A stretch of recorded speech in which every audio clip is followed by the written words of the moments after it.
Ready? Okay, folks. Oh, sorry. You're here. Okay. Welcome to the February 11, 2016 beginning of the closed session prior to the general meeting of the Board of Directors of the Kensington Police Protection and Community Services District. My name is Len Welsh. I'm the board president, and at this time I'll take roll call. Director Cordova? Present. Director Gillette? Here. Director Sheriff Watt? Director Toombs? Okay, we have a full house. At this time, before we go into closed session, we'll entertain public comments if people would like to comment. Absolutely. By the way, we are going to be taking a little bit of a different tack in terms of limiting time. We're going to be very strict about the 5-minute rule. Okay. Lynn, you're the timer, right? Okay. Okay. Go ahead. Mabry Benson here. After the Cordova incident, let's see, I was going to insert something. I realize Mr. Hart is a very fine, earnest gentleman and wanted to improve the police situation in this district. But after the Cordova incident, I have drawn the conclusion that Mr. Hart has little control over the police department, that certain officers are determined to show him that they can do what they want. From the police policies, the police with under 410.2.3, police officer ride-alongs, off-duty members of this department will not be permitted to ride along with on-duty officers without the express consent of the shift sergeant. In the event that such a ride-along is permitted, the off-duty employee shall not be considered on duty and shall not represent themselves as a peace officer or participate in any law enforcement activity except as emergency circumstances may require. I ask,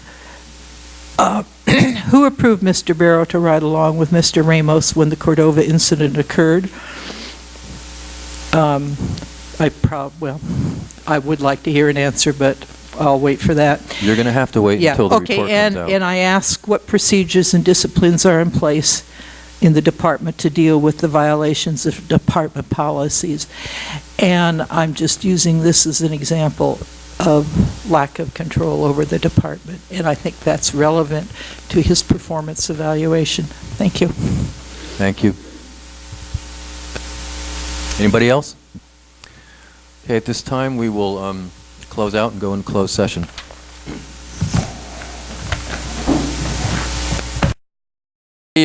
Ready to start? We ready to roll?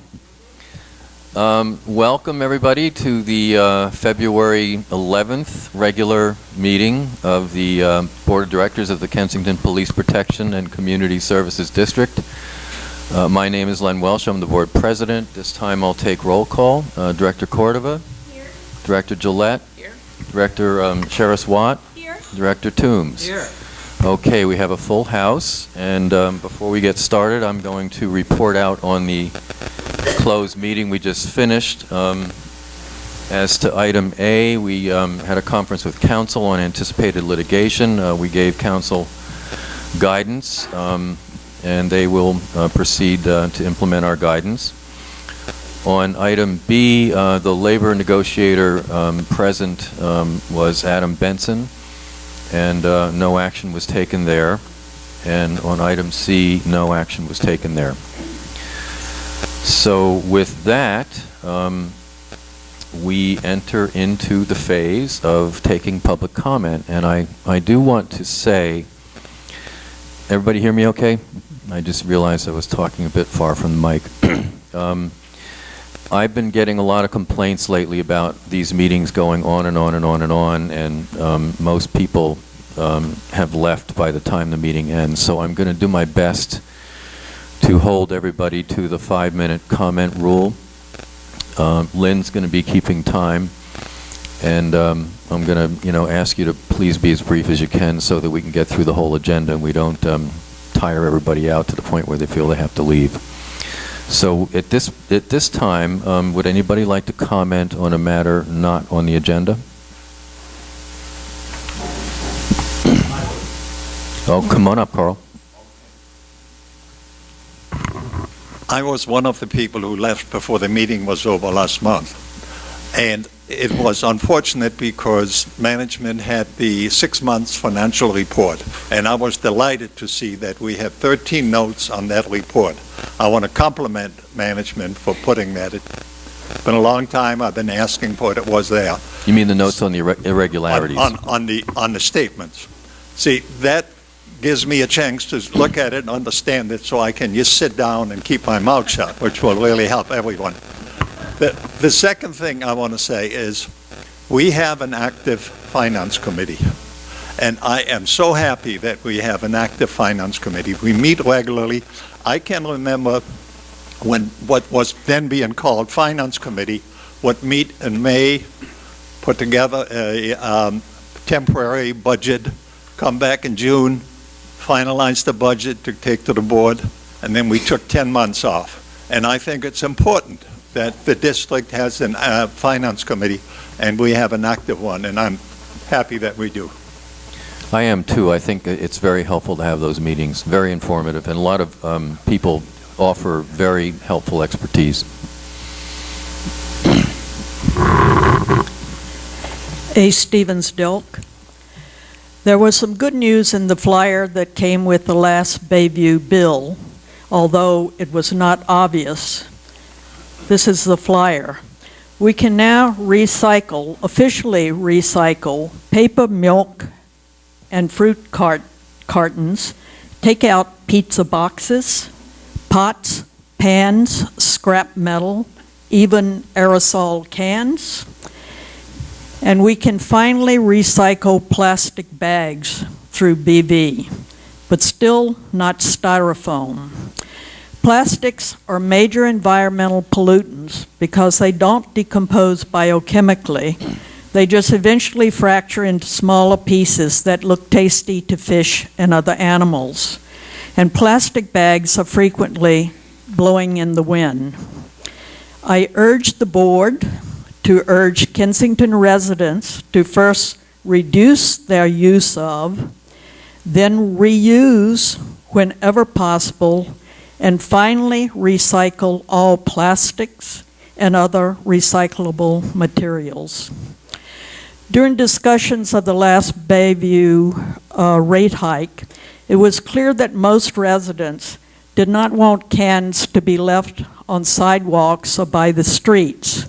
And I believe that was the primary reason it was mandated that everybody pay for backyard garbage pickup. But some people do leave their cans out. Sometimes a driveway or backyard gate is right next to a neighbor's front yard, and polite requests that cans not be left out permanently are to no avail. And some residents consider paper yard bags to be one-time use items and leave them to biodegrade in gutters where Bayview threw them. Perhaps the board and our IGM would consider having Bayview include a statement in the next flyer. For example, all garbage, recycling, and green waste containers should be removed from the sidewalk street as soon as possible, but no later than the day after pickup. Keep Kensington a neat place to be. Changing subjects. The quality of recordings of board meetings is much better than in the past. I can now understand a lot better by listening to the video than by attending the meeting. I know the district is working on improving the audio system, and I appreciate the efforts. However, there is a problem with the videos. The podium for members of the public is at the far left of the screen, and the table, director's table, takes up the rest of the picture. Frequently, there is an authoritative voice that can be heard that cannot be matched up with anybody on the screen, but occasionally at the very right-hand edge there is a hand motion that seems to correspond with the voice. Perhaps the board and staff tables could be shifted stage right a bit, and the staff table rotated a bit so that the staff is visible in videos. Thank you. We'll take a look at that. Thank you.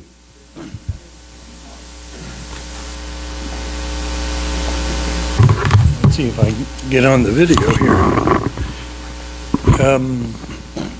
Does this come off? You should, yeah. Oh, yeah. Oh, this will be easier. How's that? Good, good.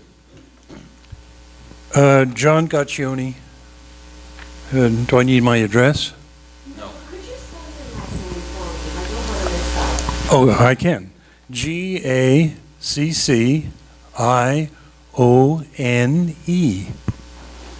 Great.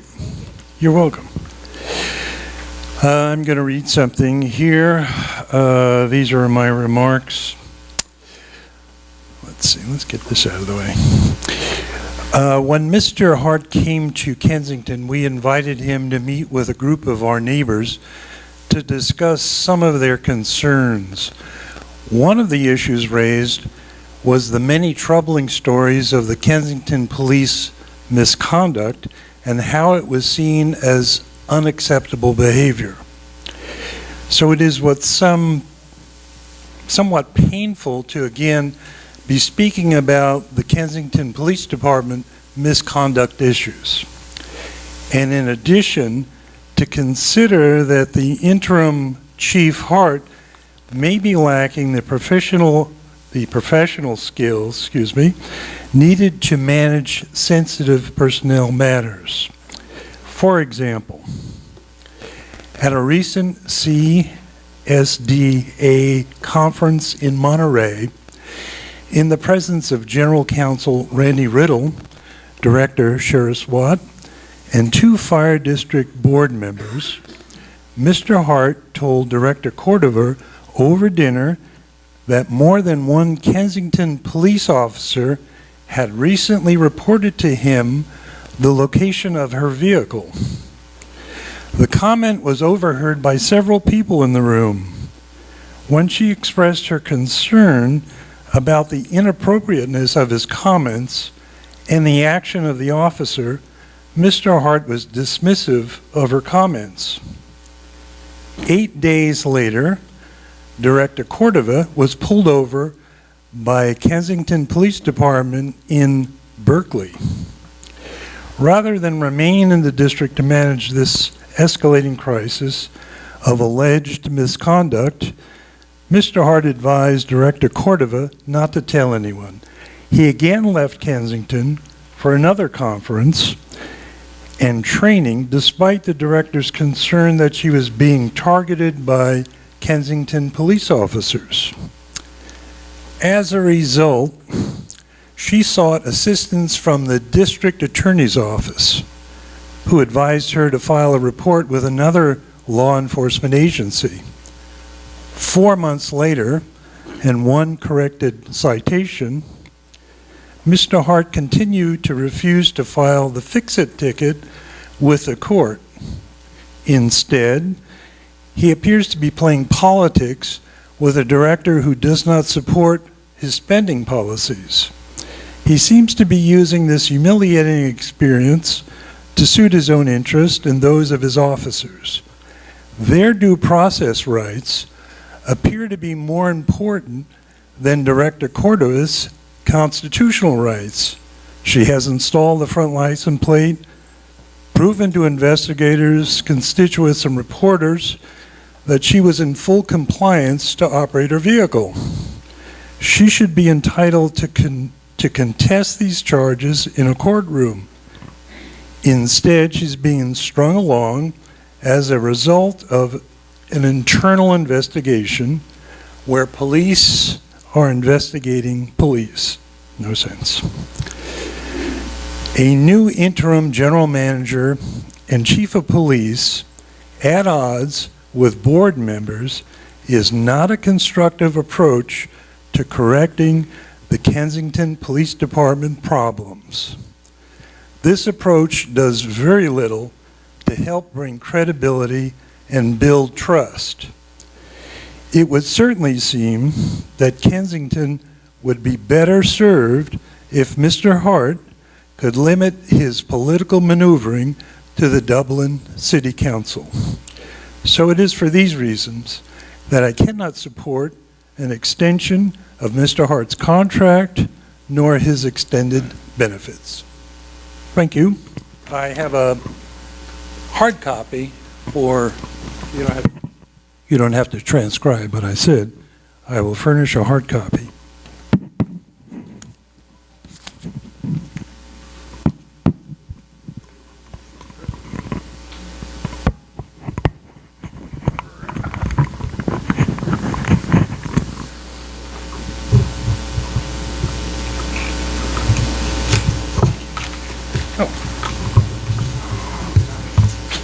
I have it.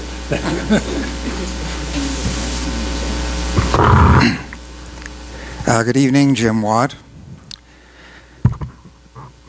For the last 9 months, I have been coming to this podium to warn you about the impacts on Kensington's budget if CalPERS does not achieve their very unrealistic 7.5% return on the $300 billion investment portfolio, which includes over $9 million contributed by Kensington taxpayers. Mr. Watt, I'm sorry to interrupt, but I think this is on the agenda. We're going to be revisiting this issue. You're talking about the conversation we had in the Finance Committee meeting, right? No. No? No. You're thinking of the OPEB. I'm not referring to OPEB. Okay, sorry. Okay. Last year, CalPERS returned a meager 2.4%.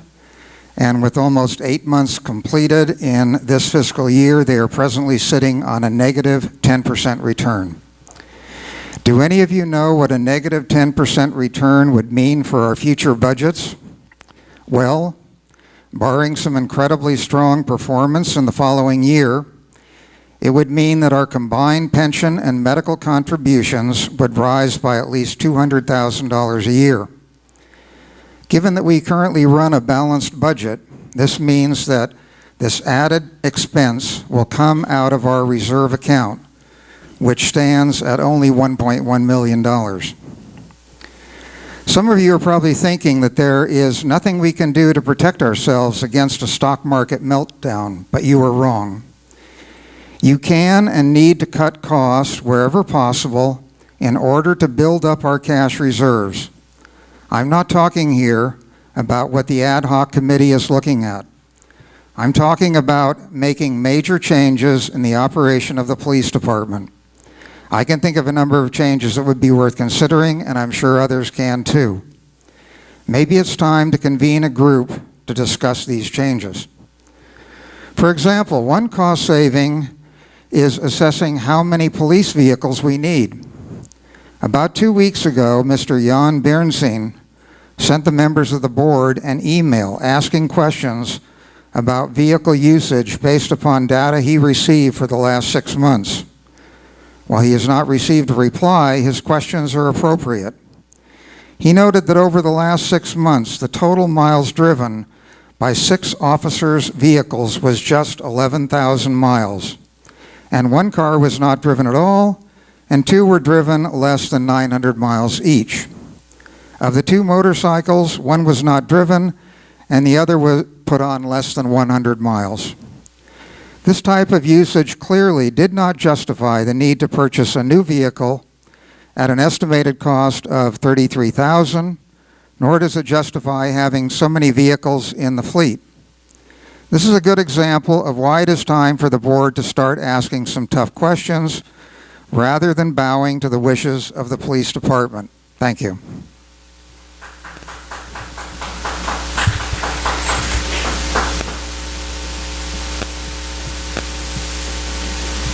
Chris Deppy. I'm taking these comments based on some articles that have been written. So if they were misquoted or someone was misquoted or they're written incorrectly, I apologize. This is about the Cordova traffic stop still in limbo that was in the Outlook. There was a quote from Kevin Hart that says, "Citations are not typically written to town council members." And I was curious, what does that mean? Does that mean that zero tolerance doesn't apply to town council members? Does that mean they typically don't speed? I'm not sure what that means, and it's a little worrisome that it implies that the police would give preferential treatment to the board members. Obviously, you can't answer me because it's public, but I think that could use some clarification. Also, it says the results of the investigation are expected the last week of January or first week of February. I think that's where we are now. I'm kind of curious what the timing on that is. And the larger issue, I think, is the recent article and editorials about residents being harassed, which is pretty troublesome. Len Welsh says that, at least you were quoted as saying you believe the incidents were misinterpreted as threats, and that, police need better training. But it also says that some of the complaints happened before my time and you didn't know the details. So I'm curious, if you don't know the details and happened before your time, how you can believe that all the incidents were misinterpreted. And I'm curious if they've been investigated. So it's a little strange to hear that you're dismissing them as misinterpreted without really knowing all the facts. And then Kevin Hart said he can't believe that police officers are knowingly going to harass citizens. It might be hard to believe, but I think it's hard to believe that everyone's making this up as well. I think most concerning is that these folks are not just your constituents, they're neighbors. And if neighbors are worried about the police, that's like a really big issue. That's be something that makes financial issues pale in comparison if people are afraid of the police. It's not easy to come and publicly complain about the police. People are afraid to do it, which means it's very likely there's more people that feel the same but just are too afraid to say anything. So I think allowing this to fester really isn't good for anybody. It's not good for the police if they have to run around and worry that people are afraid of them. So I think you need to take it very seriously and do something about it, and just radio silence is not good enough.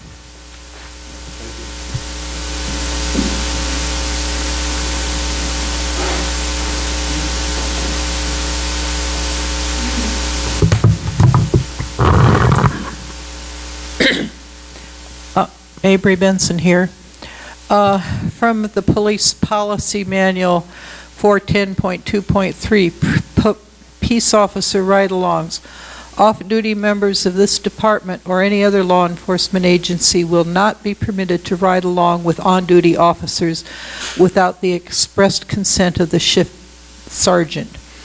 In the event that such a ride-along is permitted, the off-duty employee shall not be considered on-duty and shall not represent themselves as a peace officer or participate in any law enforcement activity except as emergency circumstances may require. I want to ask, who approved Mr. Barrow to ride along with Mr. Ramos when the Cordova incident occurred? And I want to ask what procedures and disciplines are in place in the department to deal with any violations of the police department, of the department police policies. And I'm quoting from the MOU, the Memorandum of Understanding, under which the officers are now operating. I remind the board and Mr. Hart of Article 12, Section B, violation of orders. Okay. Failure of an employee, either willfully or through negligence or incompetence, to perform the duties of his rank or assignment, or violation by an employee of any police regulations, such as the one I just quoted, I'll skip a few words, may be considered sufficient cause for discharge, demotion, suspension, or other penalty. And item C, an employee may be discharged for a disciplinary purpose at any time for just cause. An employee may be discharged for cause by the board of directors or the chief of police. So I'm also putting this on to the board that they do have that power. And I would also like to comment, yes, Mr. Ramos and Mr. Barrow are within their rights not to comment or explain about any of their actions. This is in reference to the Police Bill of Rights, which is very strong in California. They should realize that their denial to do so only increases the suspicion in the community that they are engaging in retaliatory behavior, that this suspicion of, to put it mildly, of unprofessional behavior undermines community respect for them, and more importantly, for the department and the leadership of the department. Hiding behind the Police Bill of Rights increases suspicion of police behavior and, that's a repeat, and undermines community respect for the police. It is not in the long-term best interest of the department or of police in general. Thank you.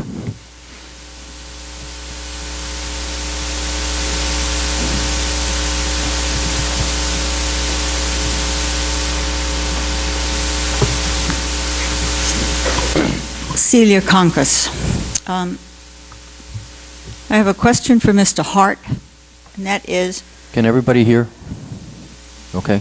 All right. Just want to make sure you're heard. Shall I take this out? If people could, everybody here? Okay, you're fine. Fine. My 5 minutes begins now. Yes. Thank you.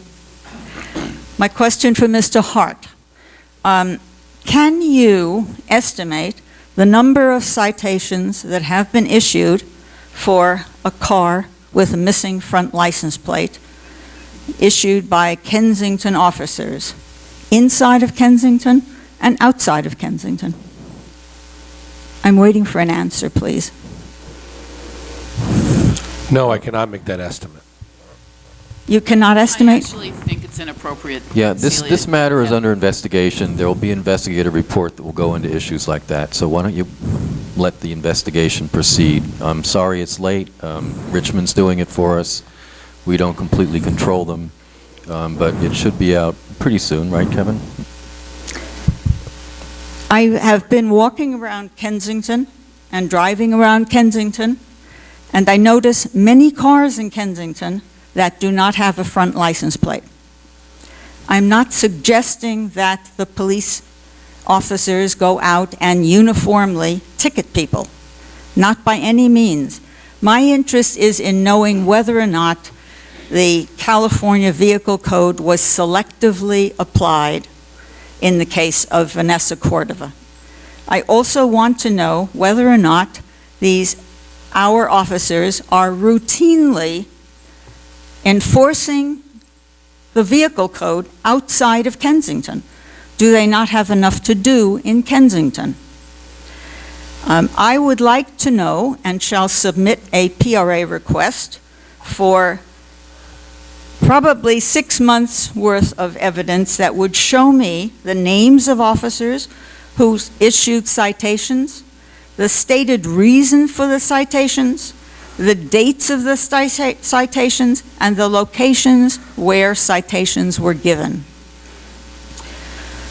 When I stated to Mr. Hart that his officers were harassing people, his response to me was very clearly, "My officers do not harass anybody." I wonder whether the officers who ticketed Ms. Cordova were in fact harassing her. You've stated that we will hear something. I suspect that we will not hear very much, because whenever the police department or police officers start an investigation, it is very limited information is given to the residents of this community, and I am sorry for that.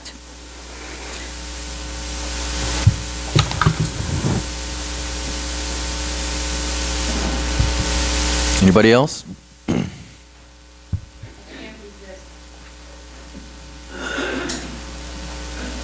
I got a ticket for not having a front license plate on my Trans Am.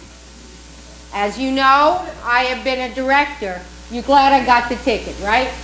This is not reasonable. I'm in fact happy that you were treated equally. Hey, thanks. Mighty nice of you. Don't believe everything you read in the newspapers, which is written in a one-sided fashion. I appreciate the police in this community giving us the kind of community that enjoys a lower crime rate than any of the surrounding communities, a beautiful style of life, and I urge you strongly to wait for whatever report there will be furnished regarding the alleged incident. But I can tell you, I not only got a ticket for the front license plate in Kensington from a Kensington police officer on my Trans Am some years ago, but I got a ticket for having a frame around my back license plate, which Toyota put on and covered up one part of a letter so that they couldn't tell whether it was an I or a T. So it is not uncommon for tickets to be furnished regarding license plates. This is ridiculous.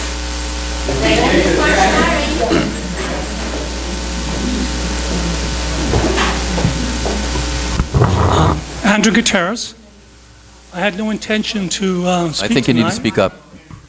I had no intention to speak tonight, but since I was one of the people who was quoted, all I can say is the directors have access to the complaint, the first complaint I've ever issued against any police force, agency, anything in my whole life, 70-some years. And the most damning part of that complaint is a response of Chief Harmon and his dismissiveness and the shoddy nature in which he did supposedly his investigation, which really amounted to nothing more than his opinion. It's all documented, and you can read it yourself. Thank you.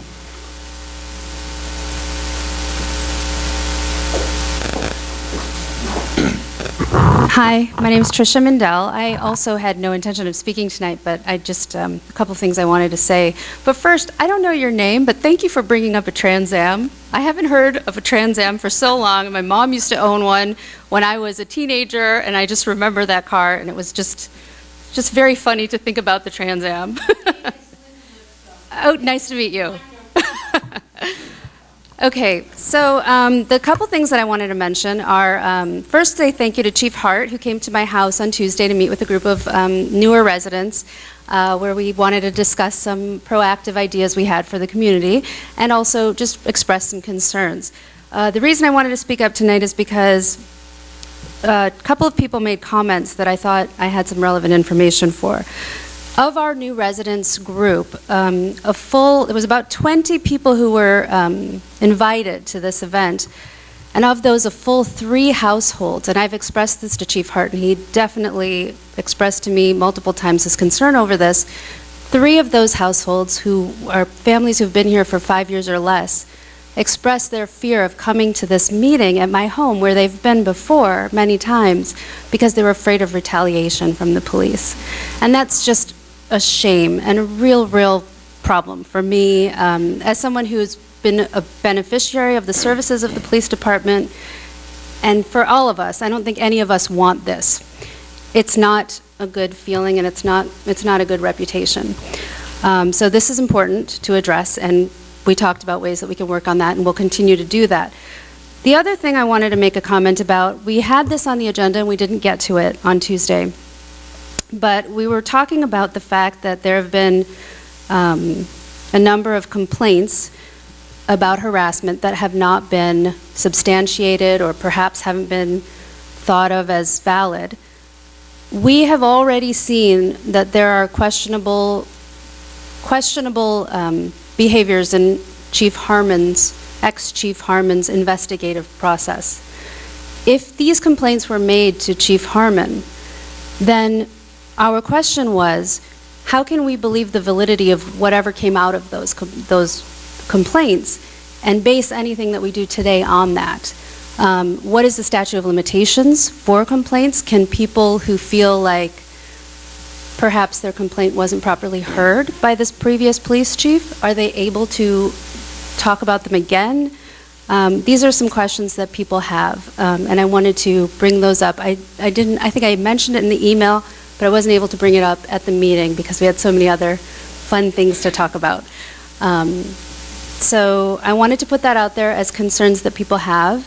Again, I'm talking about concerns. Myself, I've been here about 4 years, and the group consists of people who have mainly been here 5 years or less, I believe.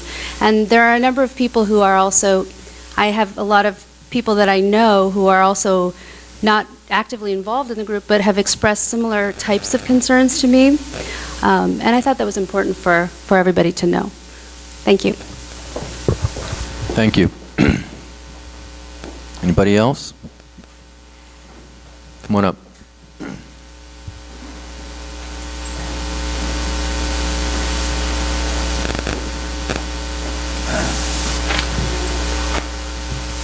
Good evening. I'm Andrew Reed.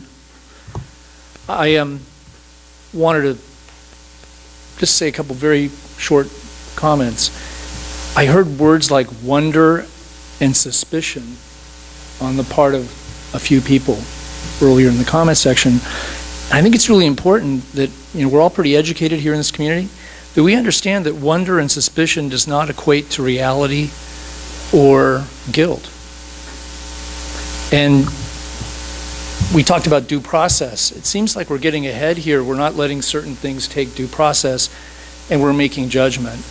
And as a citizen who's watched what's going on in this community for a few years, tonight sounds a little bit like a kangaroo court.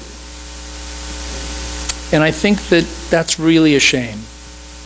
And I'm tired of having the same 10 to 14 people dominate the discussion with suspicion and wonder instead of facts. So maybe we'd save a lot of time and money in this community. If we're concerned about money, we wouldn't litigate, we wouldn't argue, we'd let due process go forth before making our unfortunate arguments. Thank you. I'm sorry, you've already spoken, and you only get one time, sorry.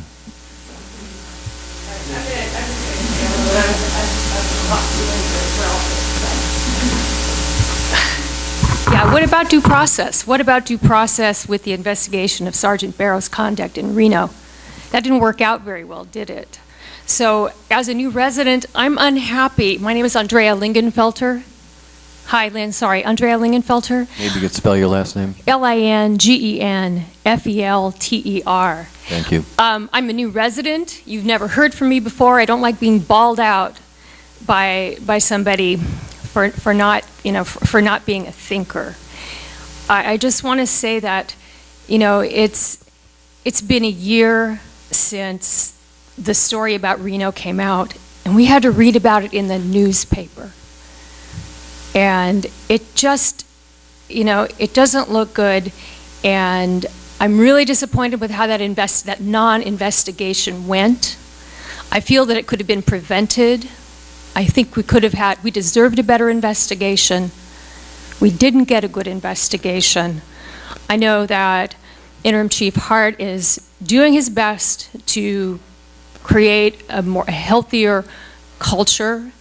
I don't believe for a second that all of the officers would condone the disgraceful behavior of Sergeant Barrow.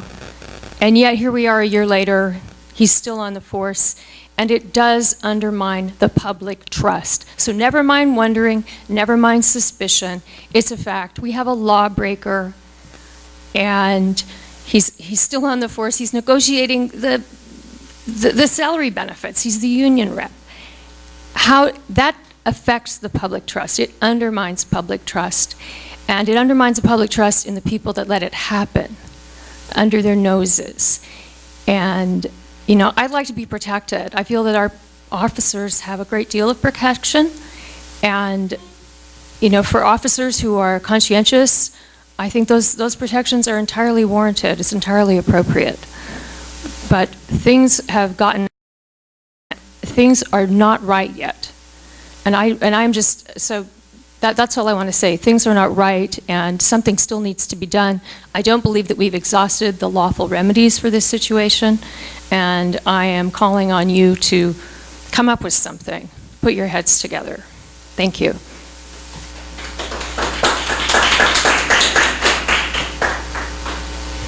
Anybody else?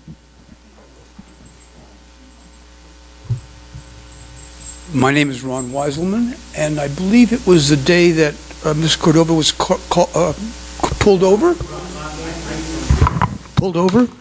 And I called interim cop Hart and told him that I was harassed by Mr. Barrows. And I gave him a little bit of information, and I told him to please call me. How long ago has it been? I have not heard from Mr. Hart yet.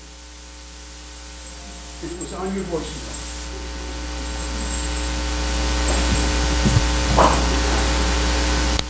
Anybody else?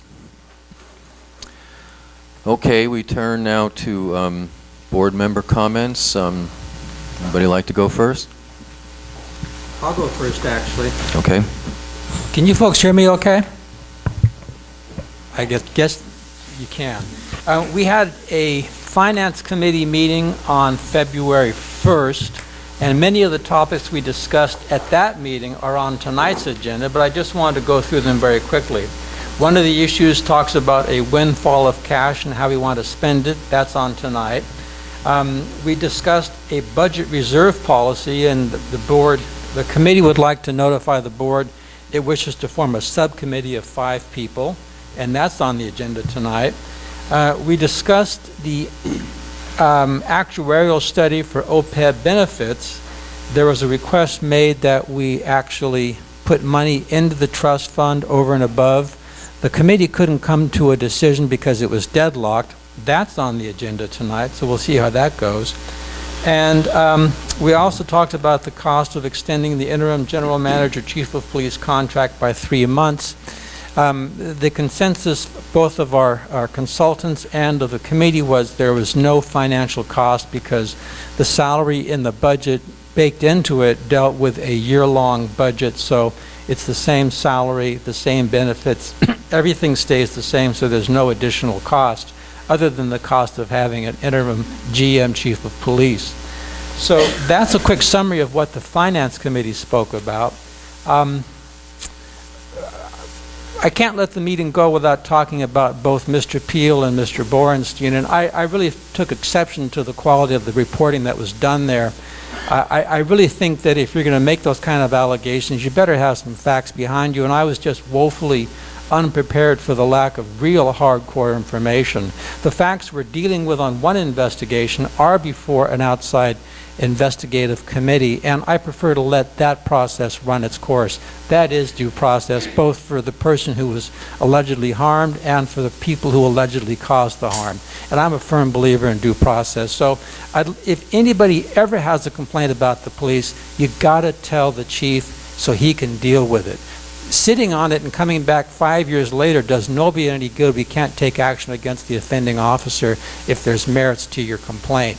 If you feel you've been aggrieved by any of our officers or any of our staff, let the chief know as soon as you can, because there's strict timelines absolutely must be dealt with. So that's my only cautionary tale. Thank you. Pardon me? If I'm not mistaken from prior years, you have a year in which to take action against an officer regarding misconduct. And if you don't do it within that year, and that includes the investigation moving forward, you lose the opportunity. We've had people complain about conduct that was 3 years old, and I'm going, where were you 3 years ago? We can't do anything about it. And that's state law. We can't change that. So if anybody has a complaint, bring it to the chief's attention so he can act on it. Don't wait 2 years and tell a reporter. Wait 2 minutes and call the chief so you can get some action taken care of. We aren't blind to the concerns of the committee. I don't want to live in a community where I feel threatened by anybody. And I get lots of threats, but not because I'm from the police chief. A lot of the citizens have differences of opinion with me about how I conduct my business, but that's something different. let the chief know the minute you have a basis for a complaint so he can deal with it. That's all I can ask of you. If you don't, and the time passes, there's nothing we can do. Okay? Thank you.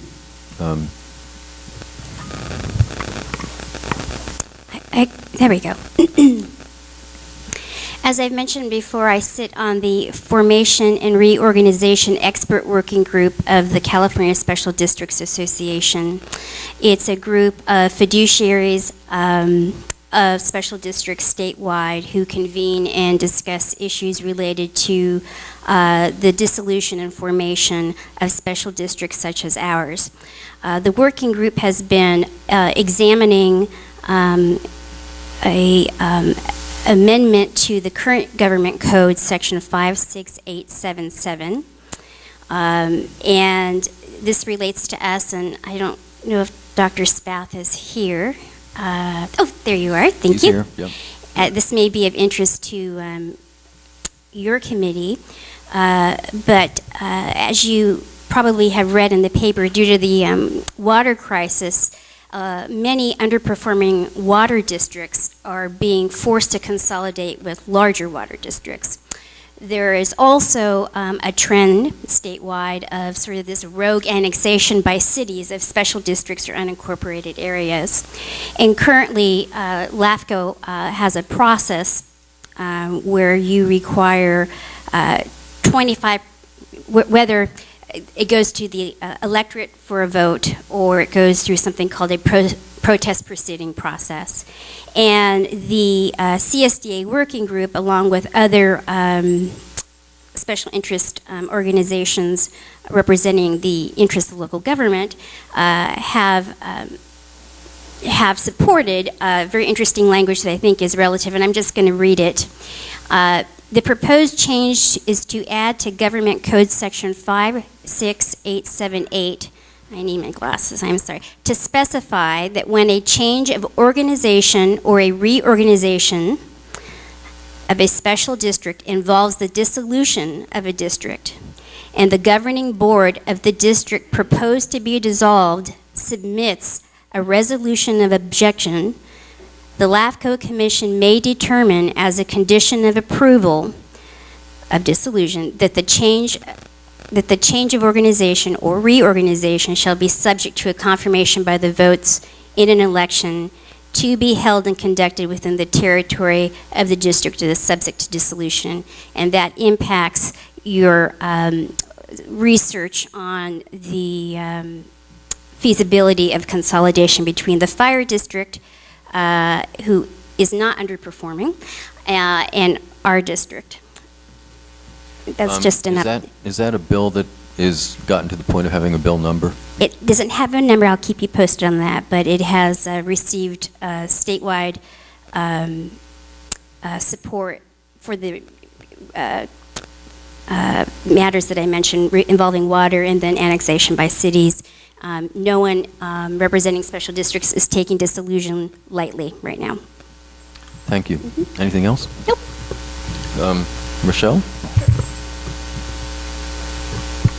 So I have an update on two committees, but we'll save park buildings for later since we are on the agenda.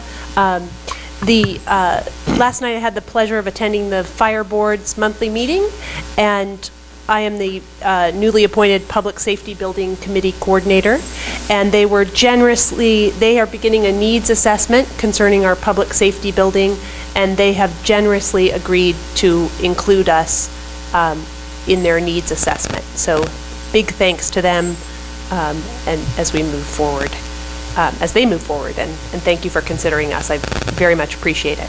So we'll save park building for later. Thank you. Pat? So I have a bunch of different things. First of all, I have responsibility for community outreach, so I have reached out to some members of the community, some of whom are here tonight, some of whom aren't, to begin to get some ideas of what people would consider to be effective community outreach by the board, and that's been very helpful. I'm just doing it informally, but if anyone wants to talk to me, please feel free to send me an email. I'll be happy to call you as well. I'm not convening a committee or anything else. I'm just talking to people on the telephone. So I hope to have a report next month for, with respect to what some of those ideas are and what might be effective in improving the outreach of the board to the community. One of the things that was suggested by someone was something, of course, I had never heard of, called a Google Meet, which I thought maybe was something you eat, but apparently it's not, which sounded sort of cool. So some things that are completely out of the box like that are coming, and then some just things that you would expect from people in the community, but it's been very helpful. I also have responsibility for looking at and trying to revamp the policy manual, which Linda Lipscomb worked on for many years. I have a very radical idea about the policy manual, which I will hopefully share with you next month, but I have to make sure it's okay. But I wanted to credit, is Delk here still? Thank you. Delk wrote me a very thoughtful memo, and I didn't bring it to put it in the board packet, but if you'd like me to, I'm happy to do that, with her usual wit and wisdom about some things we should consider with respect to the policy manual, so thank you for that. I want to let the board know that I am going to make an official request that the April meeting start at 6 or 6:30 instead of 7:30. I have to take the red eye to Chicago that evening for an obligation I have the next day. So I wanted to make sure the community knew that I was going to make that request if anyone wants to weigh in on that, but I would appreciate it if we could start earlier than 7:30. And I will probably have to leave early because of that. Just one question for council. I think that's in the policy manual that we start at 7:30. Is that right? So do we have to take a vote on changing the starting time?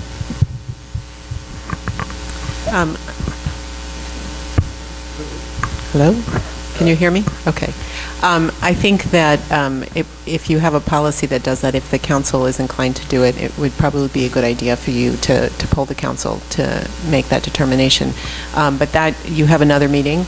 Yeah, we could agendize that for... If you wanted to, yeah. if you wanted to check calendars and then check in, you could confirm that next time. Okay, thank you.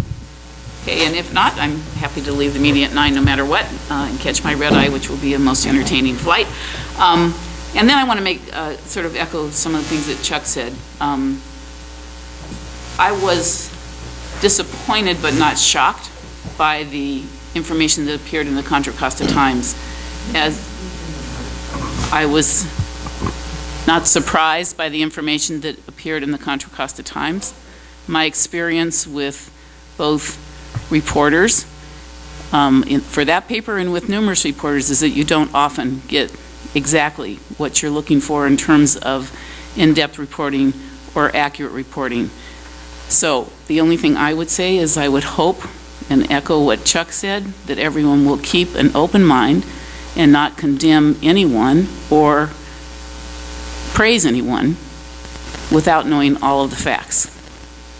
As lawyers, we deal with facts, and I think it's really important that the community also wait until we have all the facts on these issues that are outstanding.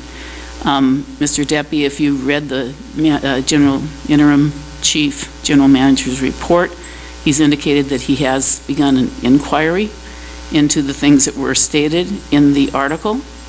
And he also reported on the investigation, which the results of which apparently will be available hopefully by the next meeting. So that was covered in his report this month, which is in the materials, which maybe you didn't have a chance to read, but I wanted to make sure you knew that.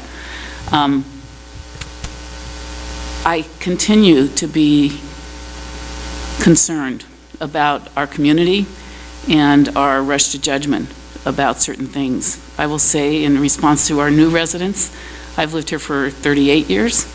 I've had only positive experiences with the police, and I understand why that may not be your experience, but there are people who have lived here for years and years and years and totally trust our police and feel that they are doing a good job. That doesn't mean that there haven't been mistakes that have been made or things that should have been done differently, or people whose rights are protected by the law that we have no right to do anything with, unfortunately. So I understand the concern, but I do want you to know that there are people who've had very positive experiences with the police, and that I'm going to echo Linda Lipscomb, because I too got a fix-it ticket for having the little sticker on my car come off. It was many, many years ago. I did fix it, and everything was fine. So these things happen. Everybody is required to follow the law. And if board members are being treated differently by the chief, by the police, I hope that stops immediately. I don't think of myself as being above the law. I would expect to be ticketed if I were driving without a registration, without whatever the little sticker is on the back, without a driver's license, without a front plate, whatever the issue is. If I'm doing that, I expect to be ticketed in the same way someone else would. So I hope that is not the policy currently or in the past of our police department. Thanks. I also am going to address that same subject a little bit. I can understand why people might be afraid of police harassment at this time because there are so many allegations out there. And you come into a new community and people are talking about police harassment, you know, that's on everybody's minds lately. You just look at the last year of the history of stuff that's been reported all over the country. One gets the sense that police are not getting the right kind of training and they're out of control. And so, sure, I can understand why people, if they're hearing allegations of police misconduct, are concerned. So, to that, I want to say that, first of all, I was personally quoted in the editorial that's been referred to earlier. I talked to the reporter who wrote the article. I'm going to tell you there's a lot of misinformation in there. And I'm not going to say anything more about it now, but I am going to agendize a discussion about the allegations in general for the next meeting so that we can clear up as many of these allegations as we possibly can. I was quoted as saying I didn't care about the past. That was not true. In fact, I looked into one past incident and found out the reporting was completely wrong, and we'll talk about that at the next meeting. Lynn, I don't think people can hear you. I'm sorry. I was misquoted as saying I didn't care about what happened in the past. That was not true. In fact, I promised to look into an incident that happened in 2012. I'm not going to go any further into that. I do intend to go much further into it next meeting when we agendize this for discussion. And I do really want to echo what's been said.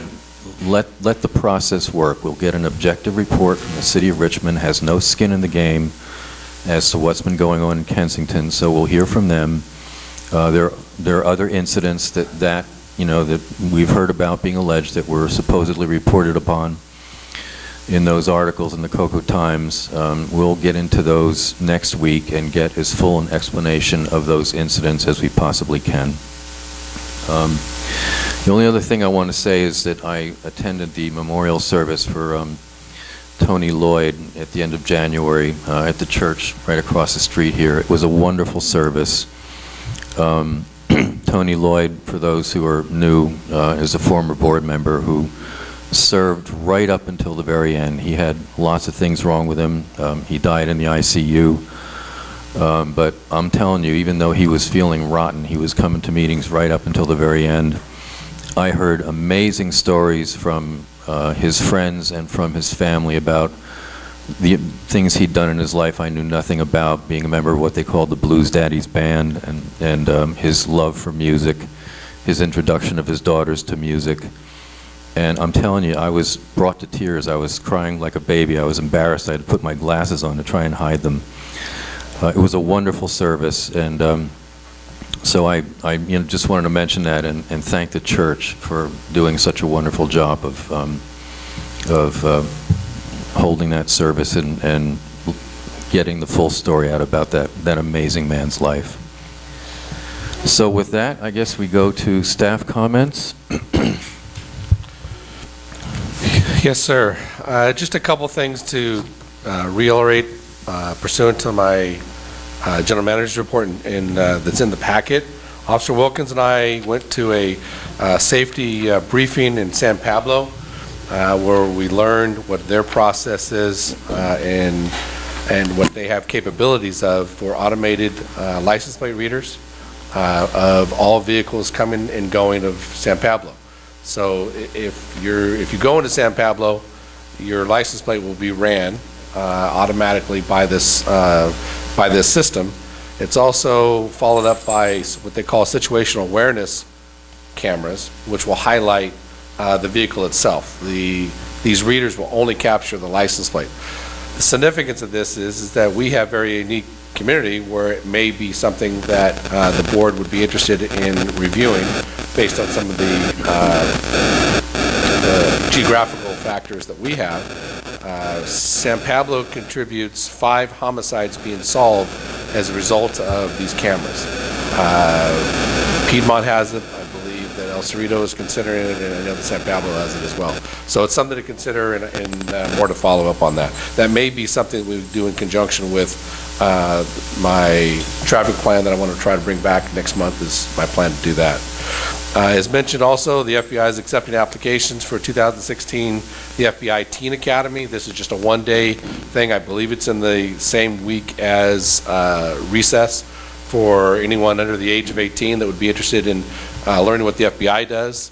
You do not necessarily have to or want a career in law enforcement, but it is something that would like to encourage any of the Kensington residents that may fit, that may want to attend that.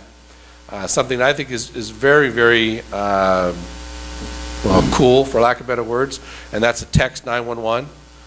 So you can type in 911 into as you're texting it, and it will go to, there'll be a, just like a text would be, and you'll directly be connected to a dispatcher.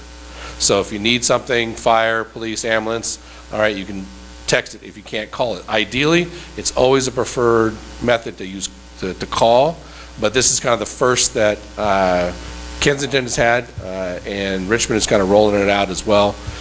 So I'm pretty excited to mention that as well. As mentioned in my general manager's report, the Richmond investigation, and it's obviously mentioned by the community and by the board. Certainly I'm aware of the Richmond investigation and its process. I was briefed a couple days ago on the status and the potential conclusion. I was quite frankly promised that I would have it probably tomorrow. However, receiving a text today, if you're not familiar or aware of this, Richmond Police Department lost an officer today, and he texted me and just said it's not going to get to you today, it'll probably be Tuesday. And knowing that this will not cost us anything, knowing that this individual lieutenant has subsequently been transferred from the Internal Affairs Unit back to patrol because they're civilianizing the lieutenant position, he's probably very, very busy. So in light of the circumstances, I think it's understandable that I believe I'll have it on Tuesday. Pretty confident that I'll have it on Tuesday. Chief, you mentioned that a Richmond lost an officer? Yes. Was he killed on the line of duty? He was killed off duty, and apparently he was unfortunately, I believe the news reports are that he was killed by his father from a family dispute. If I could just say something else about, we did think originally we'd be seeing the report a lot sooner than this, but after we commissioned Richmond to do this for us, their police chief went away to take a job in, I forget the state, was it? Tucson, Arizona. Arizona. So there was a big shakeup there, and, I'm sorry? It's Tempe, Arizona. No, Tempe is El Cerrito. Tucson is Richmond. Tucson, Arizona, like the song. Everybody's moving to Arizona, obviously. Anyway, so that did inject some delay into the process, plus the shuffling around of civilianizing of the lieutenant Correct. Didn't help either. So this is part of what you get when you have another entity do the work for you, so you are disinterested and you're hands off. You don't completely control the entity and these things happen. So anyway, go ahead. The next item would be is I too read the paper, although I will not make comments like the board has. I too will, as mentioned in my report, am conducting an inquiry into the specific allegations that are made in that paper. And I'm hoping to have that report completed It should not take, obviously, as long as the Richmond report has, and we'll hopefully submit that to the board for further discussion. Well, yeah, we're putting that on the agenda for next time. And then the last item, or a couple of last items I'd like to talk about, and that is that Officer Chris Armanino, who came to us as a reserve some 5 years ago, we recently hired him as a full-time officer, has obtained and elected to leave us for another police agency. We wish him the best. It was a short time period, and during the time that he was here, I received several phone calls and emails from residents that thanked me for his service, and so we thank him for his service. And I know that a lot of you are familiar with the recognition coin that we've instituted, and I gave him his recognition coin this afternoon before the meeting. So he's off to bigger and greener pastures, for lack of better words, and we wish him well. The couple last things based on comments. This is not in my report, but I'm aware of the fact that the staff table is not part of the video. We're going to fix that when we do the new hookup with a new camera. I got that. And then Mr. Weiserman, you and I have talked to each other twice since October 7th. You've never mentioned that. I apologize if I never returned your call. I don't ever remember receiving that. I wish you to come. My office hours are, open all the way time during the day. So please let's chat, because I don't have anything that you've complained about that, and I'm certainly interested in hearing your concerns. All right, and I can only say, and I hate making an excuse, but we did have a changeover of phones, so everybody that had voicemail lost if they collected anything in their voicemail. I thought I had written everything down, but maybe I'm wrong. So I apologize for any inconvenience. It's never my intent. I believe I return all my phone calls and all my emails as timely as I possibly can. So I apologize for any inconvenience. But you and I have talked to each other twice since October 7th, and we never said anything. So, Board, the only other last item would be is that we do have, as you know, Adam Benson here, and he is able and ideally able to talk about 9F. So if we can consider a change on the agenda to bring 9F closer up to the beginning. And also I have a mother who has someone to put down, a youngster to put down, and she'd like to at least comment about I. If you don't want to move I, maybe we can at least take her comment in support. It sounds like in support of I before the item, so she doesn't have to wait for the entire agenda to go through. So those would be the two items I consider. All right, so why don't we jump ahead then to the matter on which we need Mr. Benson. Oh, I'm sorry, Lynn, did you have something to say? I apologize. What's that? Yeah, actually, I know. That concludes staff reports. Maybe we should take I if they belong here. All right, shall we take I first? I think that's an easy one. So let's go to I. And that is, the board will consider approving proposed resolution 2016-04 of the Kensington Police Protection and Community Services District showing support for the study of the formation of a countywide community choice aggregation CCA entity and inclusion of stockholders from unincorporated communities in the county's future CCA formation planning. I want to thank Vanessa for not only suggesting to put this on the agenda. We both sort of had that thought at the same time, but she went a step further, I think, and prepared the resolution, so thank you. Would you like to brief that? Sure.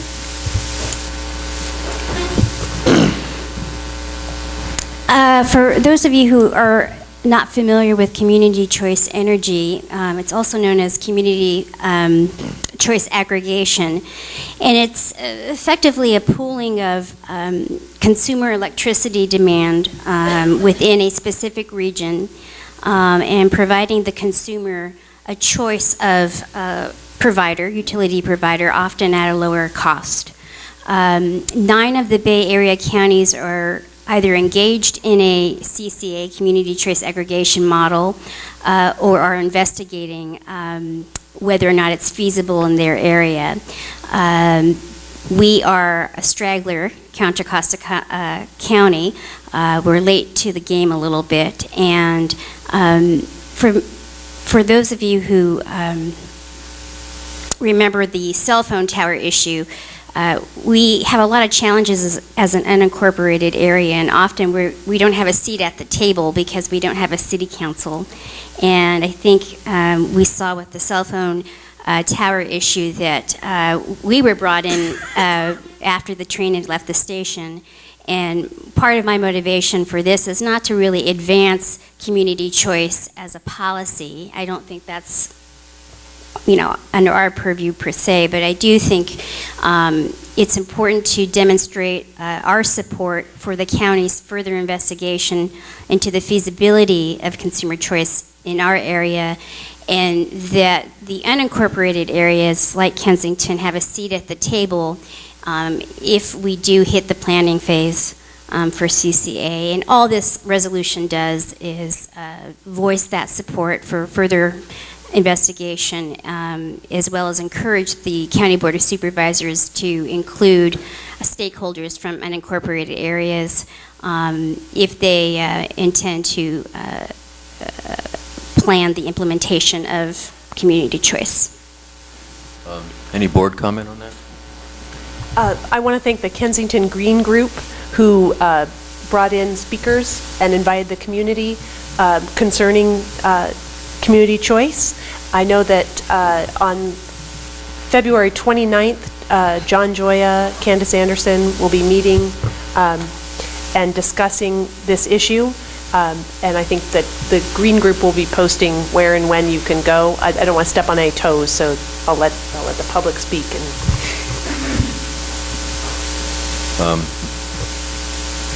Okay, if there are no more board comments, would Mark? Are you the mom?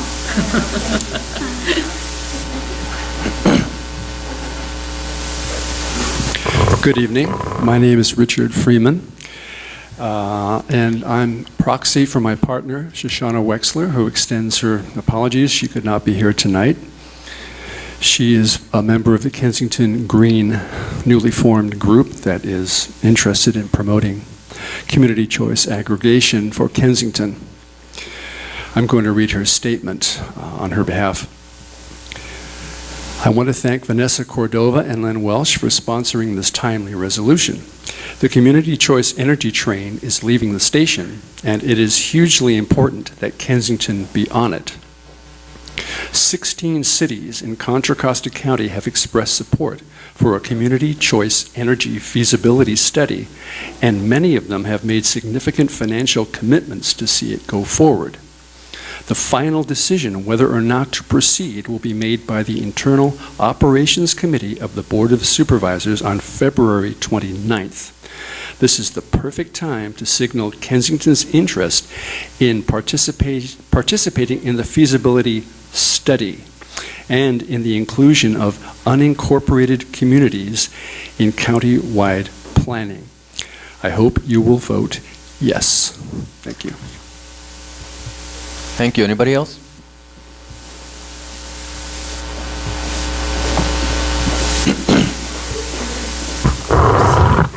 Hi, I'm Shay Wolf. I have been living in Kensington for about 8 years, and thank you so much to the board for moving this item up so I could speak and still have time to put my daughter to bed.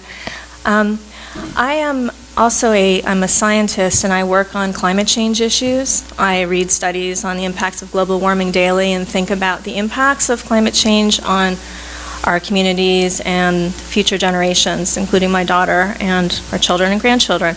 And so I'm very in favor of thinking about community choice energy. And I'm very much in support of a feasibility study for looking at this option for Contra Costa County, and especially including unincorporated communities as well.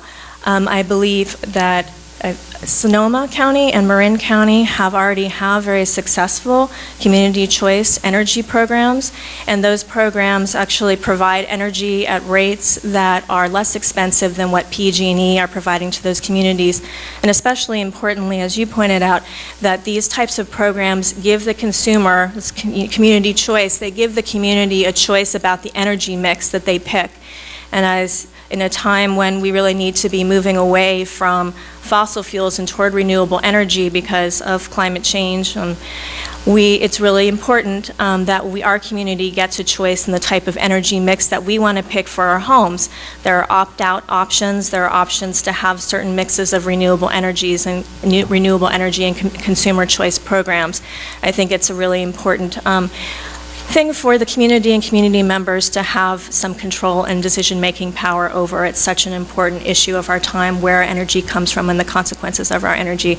So I'm really excited that we're actually looking, or we could support a feasibility study to look into this option for Contra Costa County, including Kensington, and I really appreciate that have sponsored this resolution. So I say this from the bottom of my heart. And in terms of the community that I'm part of, I am friends with many people in the community, both young and old people with families that are also thinking about the importance of a community choice energy mix, and are really interested and excited about this prospect for our community. It's a really important step forward and kind of change, making for a better future. It's something that we could have some more control of as individuals and feel really good and positive about in terms of our personal choices and what we do to the planet and our future. So in any case, thank you very much, and thank you once again for moving this agenda item up. I appreciate it. Can I make one quick... Thank you. Go ahead. Quick correction. It says no fiscal impact, but in fact, we could have a positive fiscal impact because these are our electric bills for the KPPCSD for the last year. And on average, we did this as part of the park buildings because we're looking at renovation here, but we probably spend over $800 a month on electric bills alone. So were community choice to offer a cost savings, we would directly benefit. Yeah, and the reason there's no cost impact is that this is sort of pro forma support and not necessarily endorsing a real program, but that's exactly what we were sort of contemplating. Good point, though. Excellent point. That's exactly right. So would somebody like to make a motion? I move we adopt the resolution 2016-4 that appears at page 99 of our board packet. I second the motion. Any further discussion? All in favor? Aye. Any opposed? Motion passes unanimously. Thank you. So, jumping around again. So, Mr. President, Yes. I would recommend that we do 9F first. Right, that's what I was going to. Okay. I'll excuse myself for 9A and 9B. So we're on 9F. And Adam, I guess we need you to come up, help us out with this.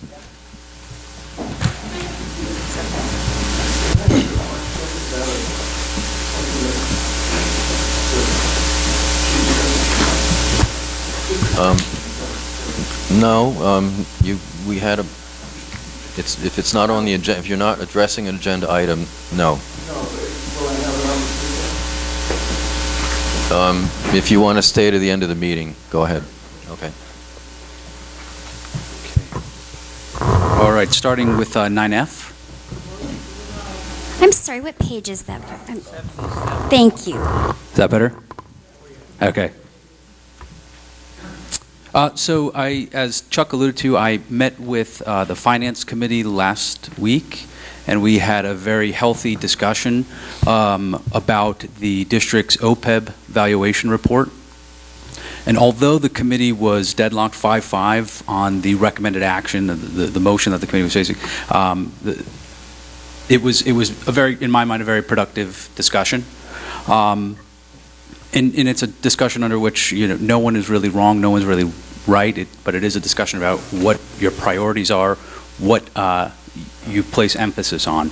And the motion that was before the Finance Committee was to consider putting extra money above the annual required contribution into the OPEB trust for retiree medical benefits. Prior Finance Committee meetings, I was asked to develop a memo to look at the actuarial report, to look at the assumptions that the actuary used, and to come up with some financial estimates. I called them order of magnitude estimates of what the district might need to set aside if it were to change some of these assumptions. And that is what I did. That memo was presented to the committee, discussion ensued, and they did not recommend any action to the board. So we're here today with that same... Right, like you said, it was a split vote. Split tie vote, correct. And that's that. And that is that. If you have questions, I'd be happy to answer them. Yeah, board member questions for him? So this is sort of tangential, but I know we authorized you to assist the general manager with a 5-year plan. Can you help me integrate these two efforts? Yes, so this is not the 5-year plan. The 5-year plan would be something that we do later on once the KPO MOU is done, just because it's such a big portion of our budget. This came at the request of the Finance Committee. They asked if we could make some time available to look into these items specifically, the OPEB items specifically. So I requested that, after attending the Finance Committee meeting, I requested that this be put on our agenda because I am concerned that Mr. Benson has put forth that would be in our best interest for us to move a larger percentage of our funds into this category for OPEB funding. And it seems only practical to me, despite the deadlock vote, to do so. I'm happy to offer a motion that we move some funds on the lower end of his scale, but it seems to me that he has a more, I don't want to say correct, but there's more forethought with his larger medical discount rate. Previously, the discount rate was rather low compared to industry standards. And I think that moving at least $20,000 into our OPEB ARC into the ARC, it makes sense because the longer we delay doing it, the more funds we have to come up with. And as one knows, it's always harder to come up with $2,000 than it is with one. So next year, if we're owing 40 or 60, that's a much bigger leap than setting aside 20 this year. Actually, I was at the Finance Committee and I spoke about this at great length, and here's my concerns. The biggest is a practical concern. Can you all hear me okay? I'm sorry. Great. The biggest is a practical concern, which is this. Once we pass the MOU, we have to do a new actuarial study. And that may happen in the next 2 to 4 months. So if you stick money aside now, once you do the actuarial study, you're going to have to do it again. And that just doesn't make sense to me. The second issue really is we have this discussion about the assumptions and the trend rates and the implicit subsidies and the mortality rates, but you got to keep in mind we're paying as we go, and the trust is meant to be funded over what amounts to a limitless horizon of funding. So if you don't fund it this year, sometime in the next 100 years, you will fund it on a regular basis because we have to do a new actuarial report every 2 years, and that resets the ARC. And once you do the actuarial report, the ARC, or the annual required contribution, becomes your new target rate of contributions. So it's a self-correcting process. We automatically will hit a new ARC every time we do a new actuarial study. The third thing is putting $20,000 in this fund today is moving from the reserve account into a trust in a diminishing stock market. So your $20,000 just became worth 10 because of a declining market. That doesn't make any sense to me. And as Jim so aptly said earlier on, we got to save all the money we can in the reserves and keep it there. So I'm going to hoist you on your own petard, Jim, because I like to do that once in a while. But it makes no sense to move money just to satisfy a political objective when, practically speaking, you may be making the wrong move at the wrong time in this market. And because we also have to prepare a new actuarial study in the next 1 to 2 months or next 1 to 4 months for a number of reasons, including the MOU, you can wait till that comes out, and I'm guessing that our contribution then in the next 3 to 5 months is probably going to be an increase of about $30,000 to $40,000 anyway. So why fund it now if you're going to have to do it again in 3 to 4 months? It just doesn't make much sense to me. Yeah, I want to add to that, too, that once we put money into that fund, we can't take it out. It's there forever. So I'm not thrilled at this point with locking up money without knowing what the MOU is going to be, without having better information on what our total expenses for the next 2 fiscal years are likely to be. And also, the point about the stock market, I think, is well taken. It might be wise to wait a few months and see where we're headed before we go locking up money we can't get back. Well, if you gentlemen could predict the stock market, and you know I'm teasing you a little bit here, but we're giving you all our money, so because we can't predict the stock market, hopefully we can look at trends, but our worry is kicking the proverbial can down the road to the next generation of Kensington taxpayers. If you're talking about having to find $40,000 more in a few months, why are we concerned about locking up $20,000 now? We have these responsibilities. We have to provide for the benefits for our retired officers. This is the deal we signed on to. I want to be prudent and practical. This is not going overboard. Mr. Benson prepared this recommendation on our request. It seems very odd to go against him in a prudent and productive manner. If I can chime in really quickly here, one thing Adam also said was if you're just going to take money out of your reserve and shove it into this account, that doesn't make sense.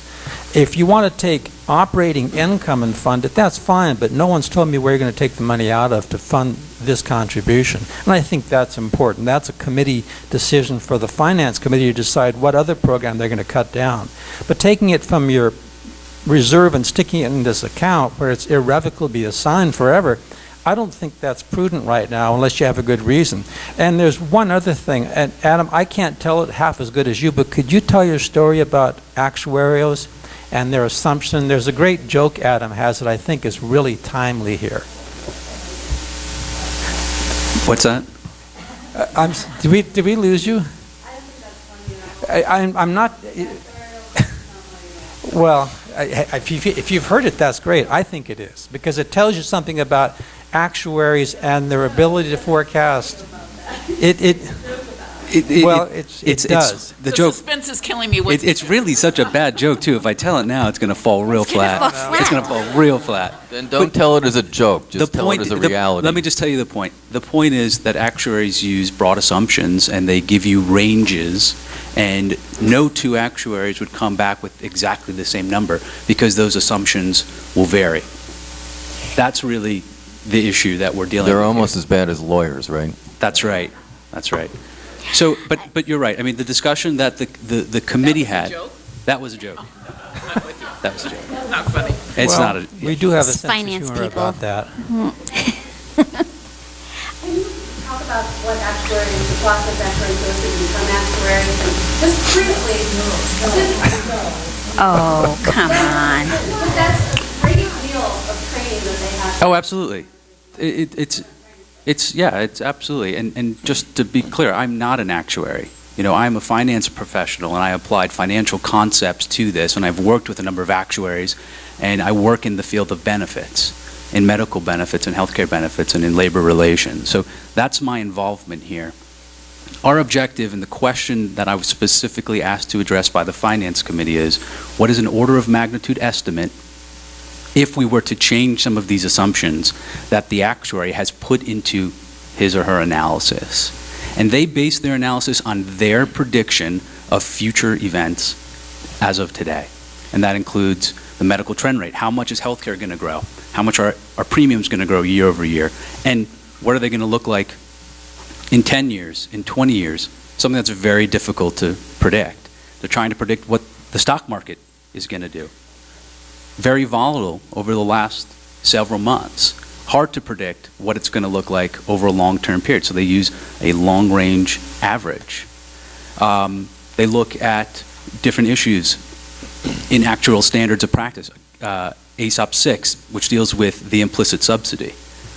We are a pooled plan. CalPERS, our actives and our retirees are in the same health care plan. So there are certain assumptions that they have to make about whether or not our active rates are being subsidized, whether our retiree rates are being subsidized by our actives because of a difference in utilization of those two populations. So there's a whole bunch of issues that go into an evaluation that an actuary performs, and they give you a number that is called the annual required contribution. And that is the basic sum of what their objective is with that report. How much you need to set aside today in order to fully fund that benefit. And a piece of it is the normal cost, which is what it costs for active employees, and the rest is an amortization of the unfunded liability. So there's really two components here. They've given you an ARC. You specifically asked me what the order of magnitude estimate would be if we modified some of these assumptions, because some folks on the committee do not believe these assumptions are as conservative as the district would like to be. And I've given you a range based upon my financial assessment, based upon conversations I had with other actuaries about these assumptions, that would give you some reasonable target if that is what you wanted to do. Okay, well, I just actually, if I could real quickly, Pat, I just want to be clear on this, because I did not understand you to be recommending that we do anything at all. And that's one point I wanted to make. My memo does not include a recommendation. It includes an answer to a specific question that I had from the Finance Committee. Okay, thank you. Pat, go ahead. So can you clarify something for me? Because I'm the idiot when it comes to finances here. But I'm with you. If anyone can predict the stock market, I'd greatly appreciate it. So tell me what the positives and negatives are of putting $20,000 in now versus $40,000 in next month, or 3 months from now, whenever it is. I don't understand why we would do it now versus 3 months from now. If there is an advantage to doing that other than we just put it away, I'd like to know that so we can evaluate that. Absolutely. If you believe that the assumptions that the actuary is currently using to arrive at the annual required contribution are not right, or that they're not conservative, or that they're missing the mark, then you would technically be underfunding the ARC if you just contributed what they're saying. If you believe that the medical trend rate is going to grow faster than 4% per year, which many actuaries would think that, then you're understating the ARC by contributing what he's telling us today. That's the real premise for why we would do this. I understand that, but is there an urgency to doing it today? No. In my assessment, 3 months from now? In my opinion, doing it, delaying it would not make a difference. The district is not at risk of not being able to fund this benefit. We have approximately $600,000 set aside in trust that's managed through CalPERS. They have something called CERBT. It's a Section 115 trust for OPEB benefits. The difference, funding the $20,000 would not make a difference in terms of our future ability to afford this benefit. That's a much bigger question that the board would have to consider. But if you think that it is that the assumptions that are currently being used are too conservative and that they're not capturing what we really expect to happen, then setting aside just that ARC is not enough. Okay, I have one more question, if you don't mind. Chuck, you mentioned that we would be doing another actuary report in 3 or 4 months. Is that our regular time to do it? No, actually, the requirement for doing an actuary, and Adam can tell me if I'm wrong on this, is whenever there's a major change in the structure of your organization that affects benefits, one of the changes, of course, is the notion of a new collective bargaining agreement with your union. The other change has to deal with a proposed change to how we fund the chief's medical benefit. We're talking about we are implementing a cafeteria plan where we have that as an alternative way instead of a direct pay into his current benefit.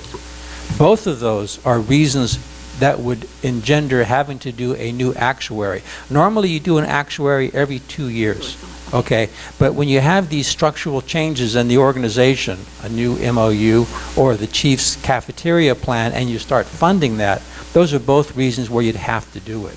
Arguably, ideally we'd like to do the new actuary where we've considered both of those issues at the same time, and hopefully fortuitously they'll collide at the same time. But Actuaries aren't cheap to do. They're, $5,000 to $8,000. So you don't want to just do one unless you have to. And we do have to every 2 years, and we do have to if there's a structural change. So we're going to be doing it in probably about 3 or 4 months, is the Can I ask point. one more question? Because, Rochelle, if you could just explain to me, and honestly, this is just an open-ended question, Rochelle. Why do you feel it would be more prudent to do it now if we in fact are going to have to do it, reevaluate our position 3 or 4 months later? Because our next actuarial is not going to tell us that we need to do less. So you might as well begin saving now. It's the IRA idea. Start when you're 30. God, I wish I had done that instead of when you're older, right? And so the fact is that I do think that the medical trend rate is too low, 4%. Dr. Spath mentioned that he's studied at the meeting. Kaiser's annual rate is listed at 6%. I think, Adam, did you do 6.8% was your, with a sliding scale? That's right, yeah. And while we do have a limitless horizon, 100 years from now, I'm not going to be here voting for this. So we want to start saving now. And so it seemed to me prudent to at least accept, Adam had a sliding scale, you'll see there on page 80, varying from 19,541 to 39,041. We didn't have to make a huge jump, but to just procure 19.5 seemed prudent to me. Thank you. Can I mention that we raised this when we passed the budget, Pat, and we were going to revisit it mid-year, and that's around this time, so I think that's also what initiated it at this time, mid-year budget review. Okay, back to the audience there. Mr. Watt? Yes, good evening, Jim Watt. Yes, I'd like to discuss the process as to why we're even here talking about this again this evening. I reviewed the video from the January 14th, I don't know why these cuts out, January 14th, 2016 board meeting, at which time there was considerable discussion among board members about whether to accept the report as prepared by Total Compensation Systems, order a new study from another actuary, or increase the OPEB contribution to account for potential errors in the contributions called for by Total Compensation Systems. A motion was made by Toombs to accept the report as presented, and Gillette added a condition that we revisit the matter and consider adding more to the account. The motion passed 3-2. A discussion followed about having Adam Benson prepare an order of magnitude analysis and see what it says. Others thought this was a good idea. As we know, Adam has now completed his analysis, which indicates that if corrections are made to the TCS report, that we should probably increase funding by $20,000 to $40,000 from the current $199,000, presently shown in the budget. While I believe the $40,000 is much more realistic, I think $20,000 would be acceptable provided it is included in the 2015-16 budget. Adam's report, I wrote this out ahead of time, I want you to know. Adam's report was presented to the Finance Committee, and the usual jokes surfaced about actuaries not being able to shoot straight or make any predictions with any degree of accuracy. Never mind that economists, of which I am one, have correctly predicted 9 of the last 5 recessions, or that lawyers, including the Supreme Court justices, are notorious for ending up in split decisions or with polar opposite points of view. The point here is that the actuarial study needs to be done right, and if it isn't, we need to make corrections. Adam has made those corrections, and I would hope that this board could unanimously agree to increase this OPEB funding for the current budget year by $20,000. To not do so makes a mockery of the process that the board agreed to follow, and it would be a total waste of money we paid to Adam to review and present his findings. Thank you.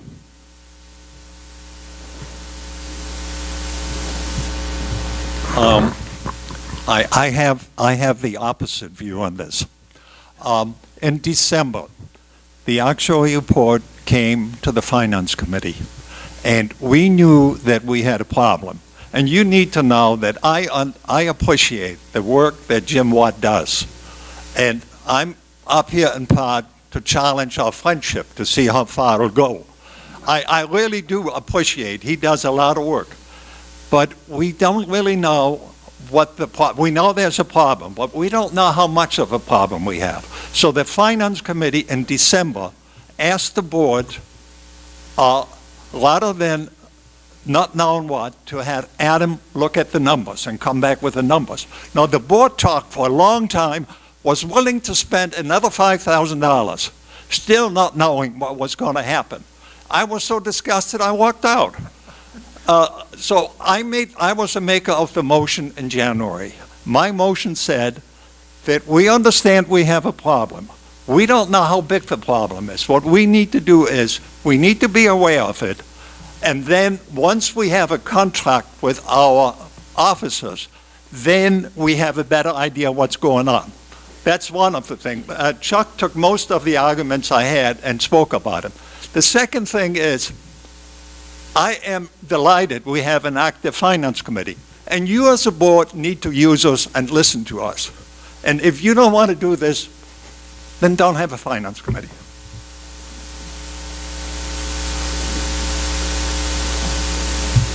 I'd just like to ask a question about actuaries. I understand that insurance companies base their policies and their decisions and their projections on actuarial reports. And if that's true, which I think it is, why are they one of the most profitable industries in this country if actuaries are so hapless? Don't understand that. Lenny, can I follow up on something you just said? That's a good argument for accepting the quality of the report we have, isn't it? I don't know. Well, neither do I. I mean, but the point is, the way you speak so highly. No, I'm just, there have been a lot of comments made generally about the whole discipline of actuarial analysis.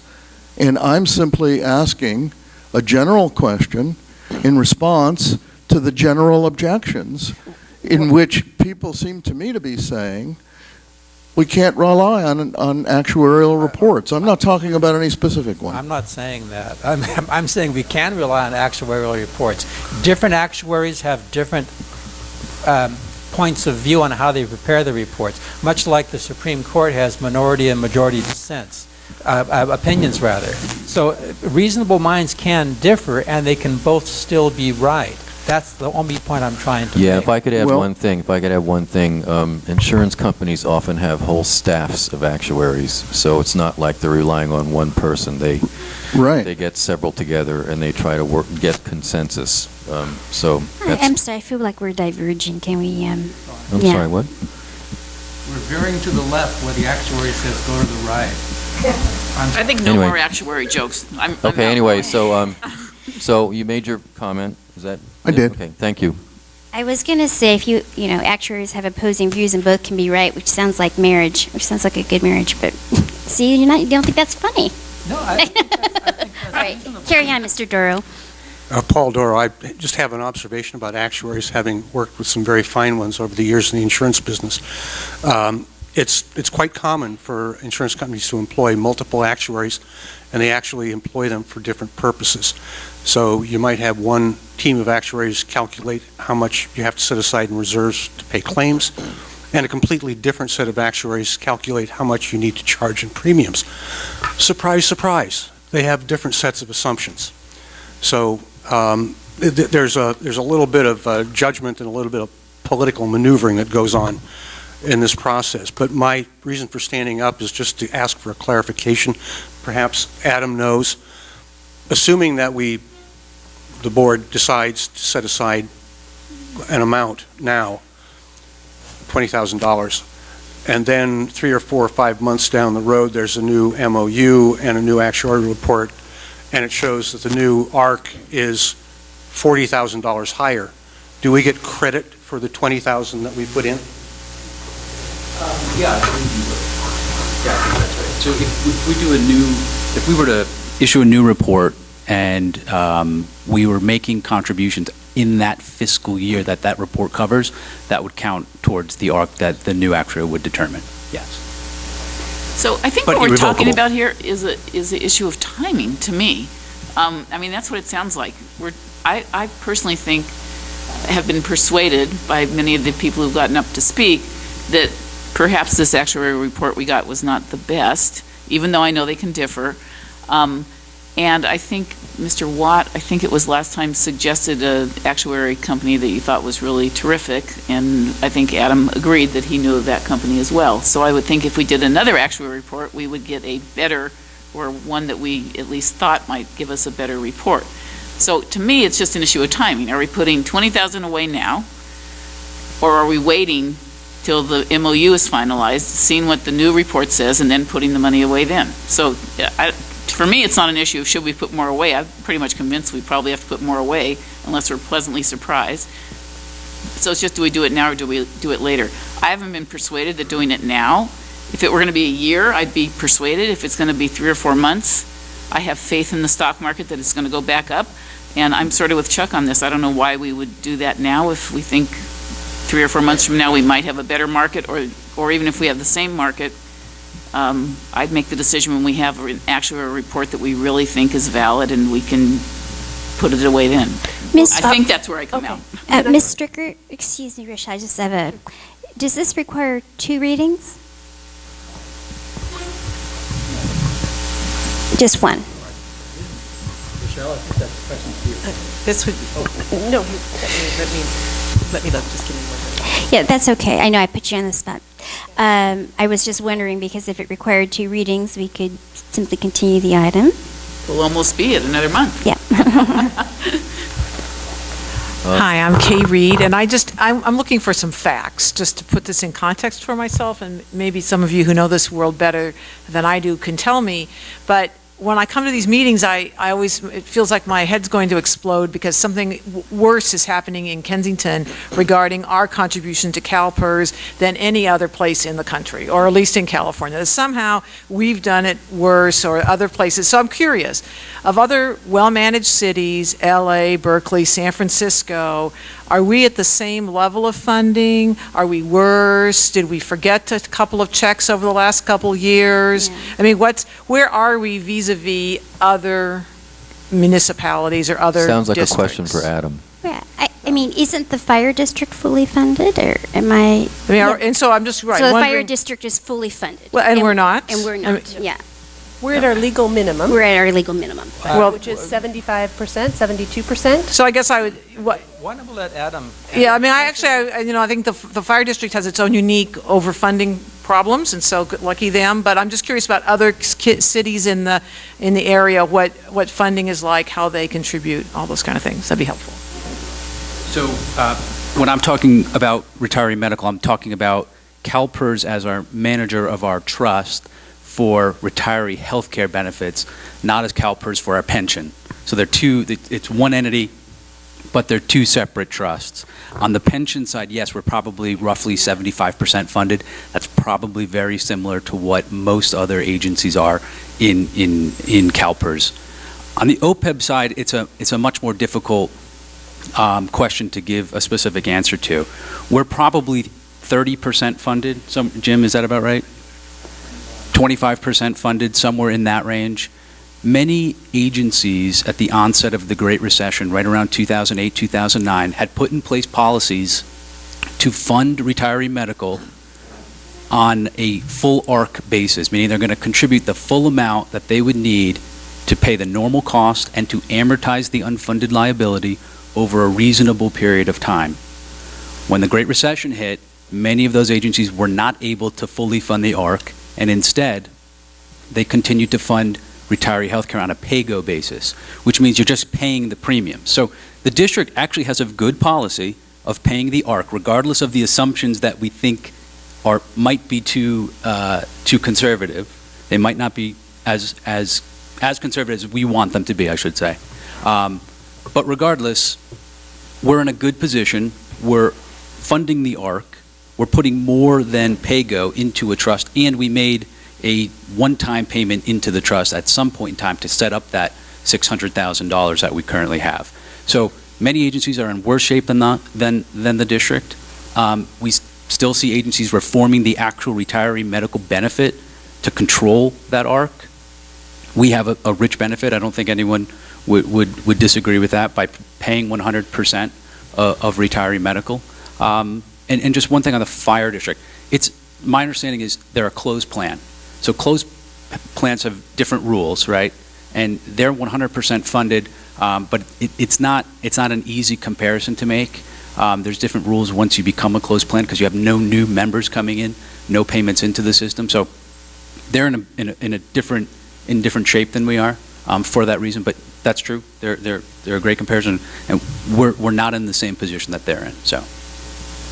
Okay. So thank you. What's your? Yes. We would just require one reading. One reading. Okay. Then I would like to propose a motion so we can end this and move on, that the district contribute $19,541 into the OPEB trust for the 2015-16 fiscal year. Is there a second? I'll second. Any further discussion? Lynn, would you take a roll call, please? Yes. Director Cordova? Aye. Director Gillette? Nay. No. President Welch? No. Director Simmons? No. Vice President Sherwood? I do want to note, however, that I believe that this is a timing issue and that when we get our MOU, that we will revisit this, and that is my intention and my reason for voting no. Thank you, Adam. Thank you for your help. Tough issue, but I agree with Pat. I think it's just a bit premature. So, Mr. President, I've asked Adam to stay with us for item 9A and 9B, and as a result, both of them have direct correlation to me, so I'm going to recuse myself or excuse myself. I'll be in room number 3. Okay, yeah. I'm sorry, are we doing 9A now? Yeah.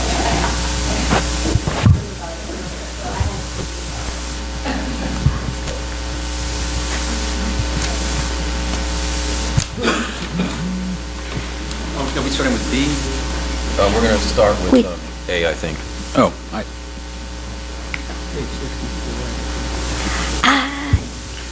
So what's under consideration here is pursuant to the terms of the existing contract of the interim. I'm sorry, is that better? What's under consideration here is pursuant to the terms of the existing interim general manager chief's contract, whether we want to extend the contract for 3 additional months.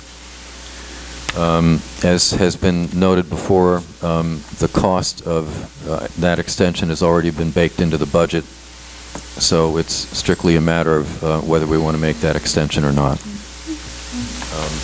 I don't know if anybody wants to add to that. Any board member comments? Just so folks understand, his contract right now has an extender built into it. We have a 3-month, at the end of the contract, which is actually 9 months, not 1 year. That's a typo there. We have the right to extend for an additional 3 months. And my own feeling is it's prudent to do so because we're waiting for a number of parallel actions to occur, and we need a GM, Chief of Police, to manage the process going forward, at least for the next 3 months. So I'm in favor of the extension. Any other board member comments? I'm just going to speak in favor of Interim Chief Hart. I think he's done a wonderful job of coming in, trying to take control over a department that needed to have a lot more supervision and order than it had previously. And I don't want to shoot the messenger. I think that he has really done a terrific job for the short period of time that he's been here. He's faced some very difficult challenges on a number of different fronts, and I feel like he's done the best he could under the circumstances. I have a lot of confidence in his ability to do this for 3 more months at least. And I honestly don't know what we would do if we decided not to extend it. We would go without a general manager and chief of police? I don't think so. So I'm totally in favor of extending the contract. I just want to add to that. He's spent a lot of time reaching out to individual members of the community. He's had an open door policy. He's gone to meetings at people's houses. He's done just about everything somebody in his position could do to try and take the pulse of the community on what changes it wants to see. And that takes a lot of his time. And it's not an easy thing to do. Any other board member comments? Yes. I've been thinking about this vote for a long time, probably 9 months, and I've been holding the incongruities, in my mind. But I was reading a book about Dwight Eisenhower in the last week, and the biographer was talking about Eisenhower's view of Douglas MacArthur after working with him for a long time. And Eisenhower came to understand that he held no respect for MacArthur because he valued the man over the institution. And that sort of clarified some thought processes for me, because over the last few months, I've been thinking about this, the fact that if I were to vote for extension tonight, I would be valuing the man over the institution. And the man I would be valuing would be me, because I would be voting for my comfort, for the work that I don't want to have to do yet.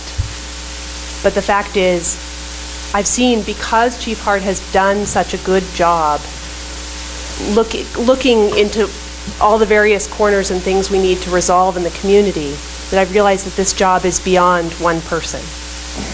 And this is not to supersede the decision-making or the information that the ad hoc committee is going to provide us, but it's to simply tell you that when you see someone who is articulate and interested in doing a job well, or to the best of their ability, you realize that this is quite overwhelming.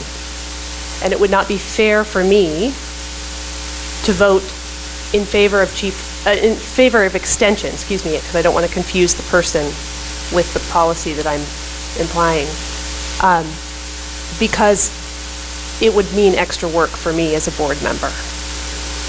So for that reason, because I believe that we do need a general manager and a chief of police, or whatever role the police will find, I won't be voting in favor of this resolution tonight.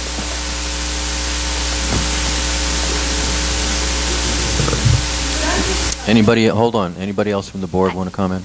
Sure.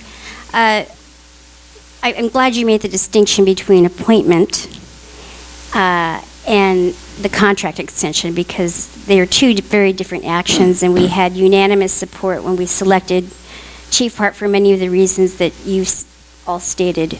But I'm going to go back to my my original opposition to this contract, and that had to do with the fact that it was just so darn rich.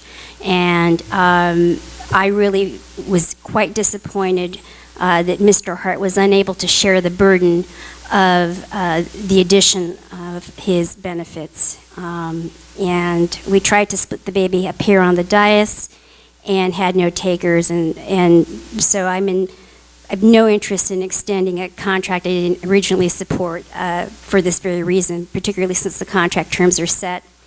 So I'll be a no vote tonight also.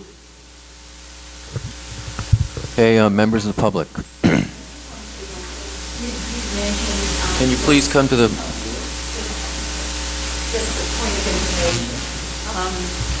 Marilyn Stolen, Pat Gillette, you mentioned that you don't know what we would do if the chief GM left. Well, there are agencies out there, and in fact, the recruiting firms now have temporary chief of police temporary GMs or combination, whatever you would need. So that's available now to cities, and it was part of the research that I did, and I came across that. So I just want the board to be aware that is an option if that occurred, if you had to let go of a staff member for cause, and we would not have to have a 6-month search. And while I'm aware of that, thank you. Okay, okay. And I just want to say one thing. We are just getting our legs under us again in this police district and in our community services district to think that we should rip the person who has taken the primary responsibility for bringing order and supervision and good practices back into our department for 3 more months is unbelievable to me and irresponsible. I disagree with your. I disagree with the characterization that anyone up here is ripping the incumbent. Can you point to me what you mean by that? You're saying you're not going to renew the contract? You're not going to extend it for another 3 months? You're taking him out of this position. I don't care whether you say it's personal or not personal. I'm not focusing on Kevin. I'm saying we have someone who's come in here and tried to repair what has been done to our community and tried to reach out and tried to be more conciliatory than anyone we've had in the past in that position. To say that we're going to not extend his contract for 3 months because of a disagreement over the amount of money it is, which is no impact on our budget, or because of the Eisenhower comparison, which I'm sorry I didn't really understand, to me is irresponsible. We have a responsibility to this district to try to continue to move forward. We can't do that without someone who knows this community, knows the way our police officers work, has the trust of our police officers, and to put a temporary person in for 3 months, how can that possibly make sense? If what we want to do is repair our community, get our police officers up to snuff, make sure we have best practices, have order in our department, have our meetings run the way they're supposed to run, have the community have faith in our district, how can we possibly do that? By taking this man out, putting a temporary in, or having no one? It makes no sense to me. I'm sorry to be so strident about it, but I feel very strongly that this is a very, very irresponsible and wrong-minded position. I understand your concern, but following your logic, which I initially did, I really did assume that I was going to just vote for that 3-month extension. But then I thought, well, how in June will I explain not voting again for another extension? And it will become a permanent role simply because I lack the courage to do the really hard work. And we told the community after the debacle of last year, we promised that this was sort of an interim role, that we would figure out what we needed. And I couldn't see being able to make this decision more clearly in June than I could now, that we would get further entrenched with certain practices. And I can see what good work has happened, and I need to figure out we need as a board, I believe, and a community to figure out how we make that long-term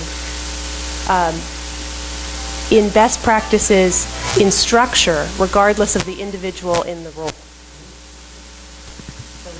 So, Rochelle, is what you're saying that you want us to, in the next, now, decide that we're going to split the GM and COP position? Is that what you're saying? Because what you're saying is it's not the person, it's the function, it's the structure.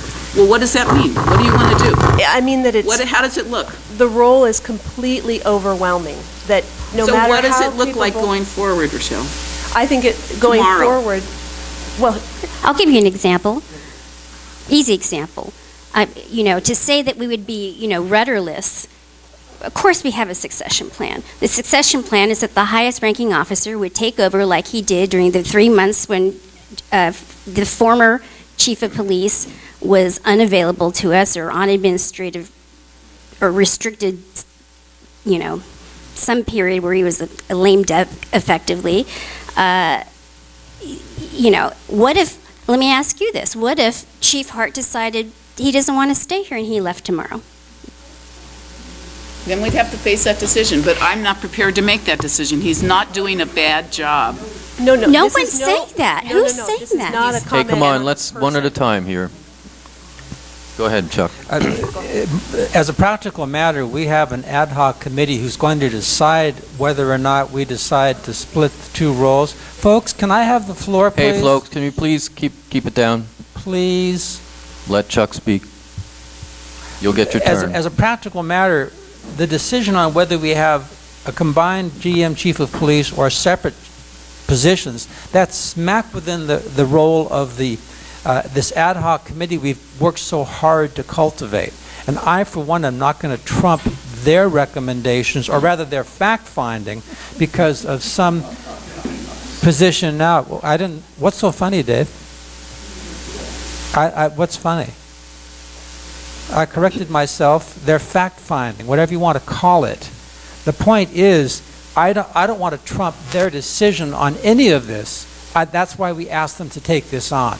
I don't see what the problem is with letting them do the work this whole board voted unanimously to approve, instead of trying to take it out of their hands now, because we don't think philosophically one person can do the job. This is a 3-month extension. It's not a 3-year extension. And I think it's perfectly reasonable and rational to do just this. Well, I don't think philosophically that the ad hoc can't do the job, or they can. They're doing a very good job, and I've been attending their meetings and best I can, and seeing the good work that they can do. And I think they should be allowed to. So let them finish, yeah.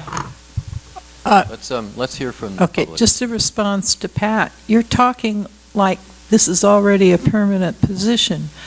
It's not a permanent position, so there's no reason why we can't, why we have to renew this, make this extension. That was the whole point, that we had that option, and there are options. And Chuck, just because, this part's addressed to you. Just because now we have, and one option is to have the highest ranking officer act as chief and get one of these temporary GMs that apparently the law group and other people say are available, that they, just because we have 2 people doing it does not abrogate, if that's the right word, what the ad hoc committee is going to come back with. We already have one situation. I mean, it would be a chance to try another. So which one we do is not a permanent solution. The ad hoc will come back, and then you will make another decision. It could be an opportunity to test drive the concept. I do have a way of making friends sometimes, and I guess this seems to be the night. I know that the ad hoc committee is kind of important, and we're waiting for this. But if it wouldn't be for that, I would have clearly recommended to the board that we take Mr. Hart and we asked him to sign a 2-year contract. This is the most professional management we have had since I've been in Kensington, and I've lived here 25 years. And we have someone who has an understanding, who does not act like a police officer all the time. You can talk with him about normal things, and he acts normal things. Anyway, we can't do it at this point, but I hope that the day will come when this board offers him a 2-year contract at a minimum.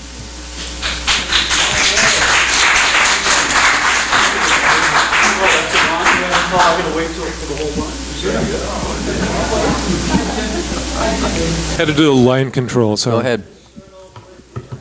Chris Eppie, I'm a little, I guess my concern is, I hear that if you don't renew the contract, then what? Extend. Sorry, if you don't extend the contract, then you don't have any other options, and that's a little bothersome. That doesn't seem like a good reason to extend it just because you don't know what you do otherwise. I would imagine you've been thinking about this and planning for it, and so it's like we have to do it because otherwise the world is going to fall apart. So I don't think that should be part of your, I hope it's not your decision-making process. I hope it's just on the basis of should he be extended or not just because you have no idea what to do if it doesn't. Because as Vanessa said, what if he quits? What if he gets hit by a bus? I mean, there's all sorts of things that could happen. So hopefully you've thought of those ahead of time instead of tonight. Just to short circuit the comments going forward, that was a flippant comment that I made. It wasn't, that is not the reason for my decision, that I don't know what we would do if we didn't extend his contract. So what is your contingency plan if you don't renew? Could I answer this? When we hired him, we didn't know how he was going to work out. Okay, so part of the reason I thought it was a good idea to have the three-month extension in there was, if he doesn't work out, then we'll start taking steps to, deal with when, that first 9 months is up. He worked out fabulously, in my view. He has, as many people have noticed, as Carl said, he's one of the most professional people that's been in this position perhaps ever. And you all may disagree with my opinion that he's worked out well. I think a lot of you don't understand what it takes to run this district. You're not in that office every day. You don't know the kind of correspondence he gets. You don't know the decisions he has to make. You don't know how much of an effort he's made to reach out to other citizens.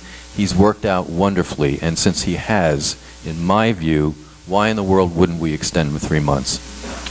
I don't think I'm arguing about your opinion. I'm saying that if it doesn't, let's say you're the only vote on the board, there's 4 that vote against you, there's got to be a contingency plan about what to do, and it sounds like that hasn't been thought of even. It's just been assumed it's going to be renewed, and you're just going to go forward. So that's why I'm bothered by this discussion. We would have to go through the same process we did before. We'd have a certain amount of time. He'd still be there.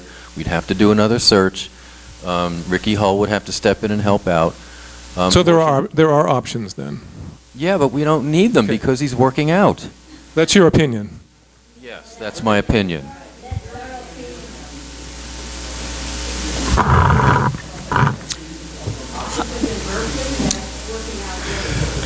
You don't know the results of the study yet, so you ought to keep comments like that to yourself.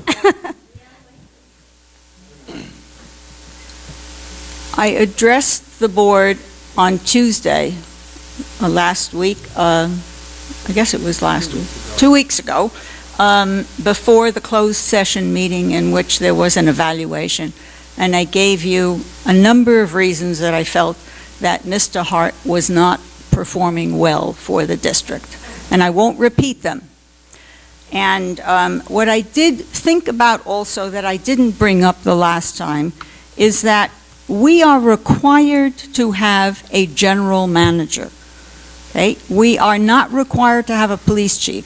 Special districts are required to have a general manager, and we have not had an opportunity for that, to try it, because when there was the decision to replace Mr. Harmon, it was that there wasn't enough time to consider 2 separate positions. I recall the message very clearly. Now, in the course of talking with Mr. Hart, my feeling is that when I mentioned to him that, and to the board, that he self-identify as interim, and there was a long discussion about that, and I believe it was Chuck who asked Mr. Hart how he would like to be addressed, and you suggested that he be addressed Mr. Hart, which I thought was a very good idea. What was his response? His response was, Chief. Now, when Mr. Hart attends this meeting of the board, he comes in civilian attire. I believe, and maybe everybody else here does, that he comes in his capacity as the general manager. Why is it then that he identifies as the chief? And I believe that reason is that his training, his past, his work experience has always been as a police officer. He is first and foremost a police officer. And that, to me, indicates that what we have established here, whether we like it or not, is that the highest ranking employee in this department is a police officer, first and foremost. Only secondarily is he a general manager. Okay, he's not been trained as a general manager. And I am saying to you that it is time that we try having a general manager in charge of the police department, of the board.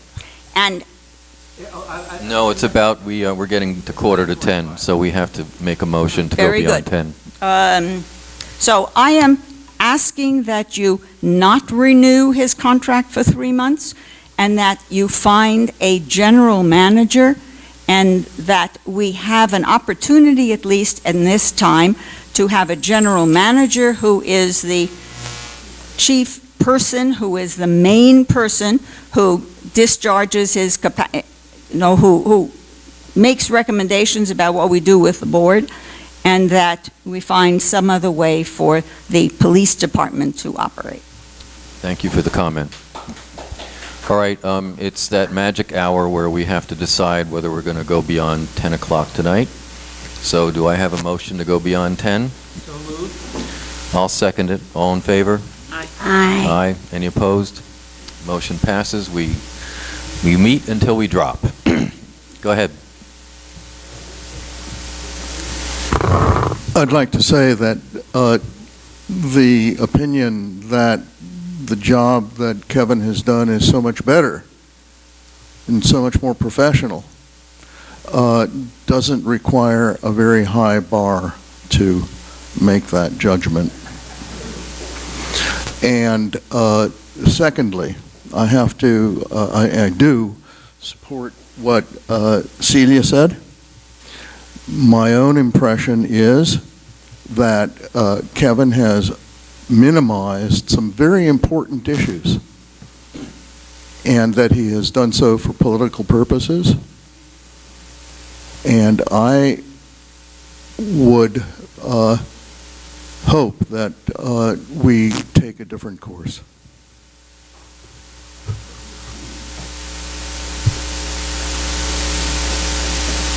Hi, my name's Simon Brothman. I've lived in Kensington for about 3 years. I echo a lot of the things that previous people have said, sorry.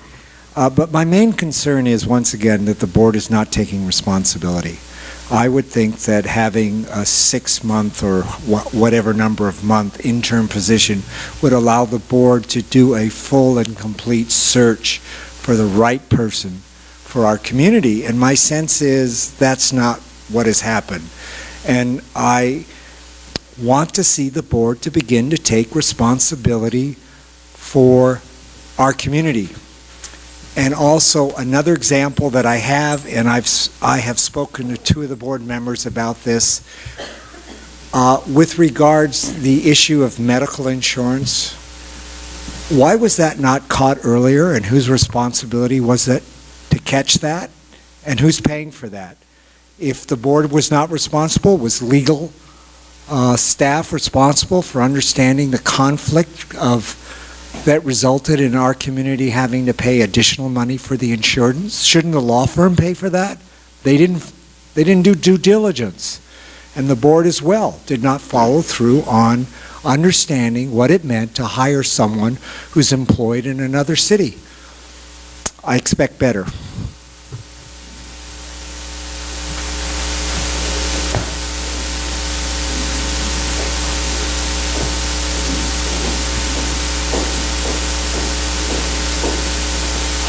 Richard Carlson, when Harmon was here, I did speak that I thought you needed a GM, Chief of Police. However, you have a committee appointed to do that, and I think that's the good way to go to find out what this committee comes back with. The other thing, there have been some, in my view, serious allegations made against officers. They're being investigated by the Richmond Police Department. Those are going to come back with an investigation soon, and you have a chief of police who's headed that and will now take action. I took disciplinary action as the attorney in the Sheriff's Department, of which Chief Hart was part of the command staff. We rarely lost an action, but those are dependent upon that investigation. You can't do anything without an investigation. And once you have that investigation, it takes time to put it together. So what I would like to see, and again, I see that as a serious matter that needs investigation, but at least, I would say, let him complete this action, go forward. If that takes 3 months, if it takes 4 months, or whatever. By chance, I was at a pension conference today, and I ran into Daniel Borenstein. And so I talked to him about Kensington and his editorial. And it was interesting talking to him because he was fairly animated, but at the same time, what he seemed to need was some feedback from either the board or Kevin Hart as to what their explanation was. So I think before we're ready to throw Hart out with the bathwater, so to speak, I think we need time to see where he's going, how he's going to do it, what he does with this investigation. You just went through hiring a chief, and I had nothing to do with him. I didn't know the board was going to hire him. But he was part of the command staff in Alameda County. They were very, very successful in their disciplinary actions, and I think you need a chance to let him do the job he's appointed to do. So those are my thoughts. Thank you.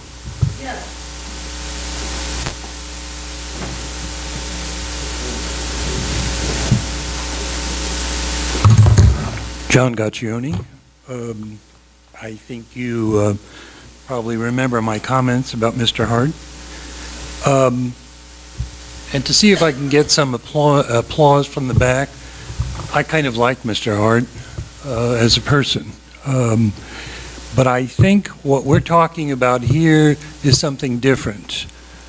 It is clear that Mr. Hart presents himself as the chief of police. And I think people had to remind him he's the interim chief of police. But I believe he sees himself as the chief. I don't think he sees him as the general manager.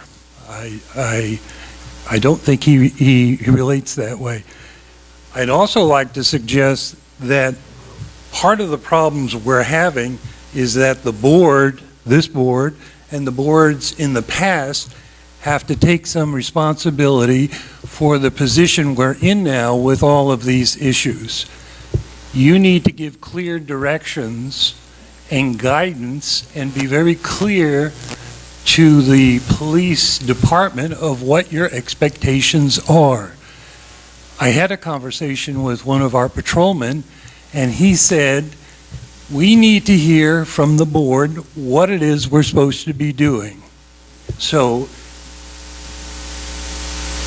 comment? Well, that was his take on it. He looks to the board for direction. I look for the board for direction. The other item that I'd like to bring up is that the idea of not having a replacement plan in place. We've had, when there's no chief, it goes to the second ranking officer. So there is a plan in place. The chief, as several people have noted, is not a legal requirement. The general manager is a legal requirement.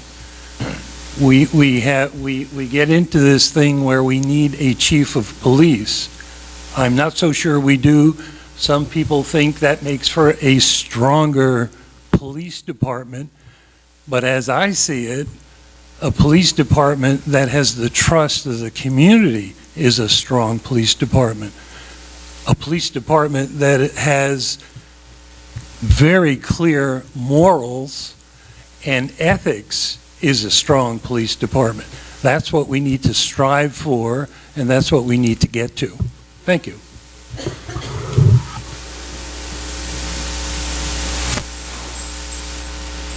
The question, it's Ron Weiselman again. The question, what are you going to do in 3 months? Is this going to just keep on kicking the can down the road?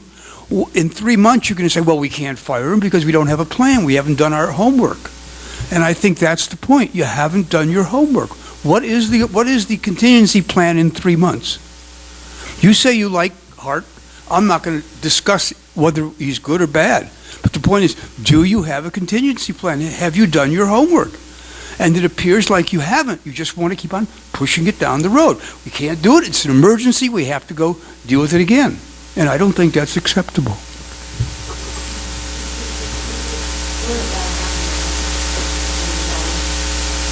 That's okay. A. Stevens Dill. Thank you. Since my email to you last month about the dismal state of police reports and other matters, two things have happened. Number one, Mr. Hart replied to my second email that I sent him about the deletion of the monthly police reports webpage and said that it would be restored soon. So that's good. Number two, after a 6 months absence, members of Team 1 were identified in the January report. That was good, except only 2 of the 3 members were identified. The team sergeant is identified as varies. It, of course, would have been better to list the various officers who assumed that role. And there is still no officer identified as the one preparing the investigation statistics. And most of the significant events reported therein still say officer responded to. Furthermore, there has been no posting on the police activities log website since November. I know that Sergeant Wee is responsible for updating the website, but I wonder if that is a good use of a high-ranking officer, especially since it appears that patrol units are below intended staffing levels. The 2007 Brown-Taylor audit recommended a new non-sworn employee for such a function, and one was hired, but it appears that the police specialist is now assigned to the investigations unit, although Kensington has very few cases that need investigations. The current police department's organizational chart was obtained by the ad hoc committee, and it lists 9 officers. The January report only mentions 5 by name. What do the rest of the 4 do? A sergeant, a corporal, and 2 officers. As I recall, 1 officer is on long-term sick leave and 1 is on reduced duty. But it's not a good idea to rely on my memory. The chief's monthly overview would be helpful. One has to question how the department is being run.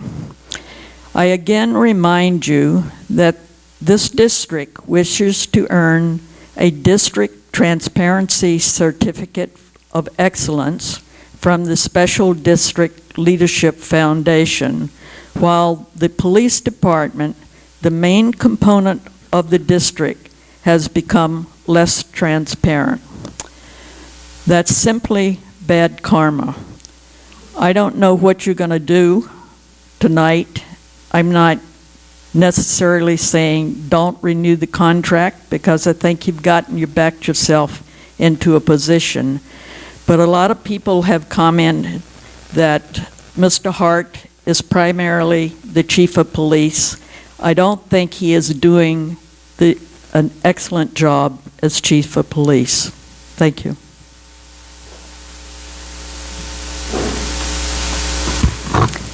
Linda Lipscomb here. Your job as a board is to observe fulfilling your mission to get a CEO of this town. Currently, that's defined as a chief of police and general manager.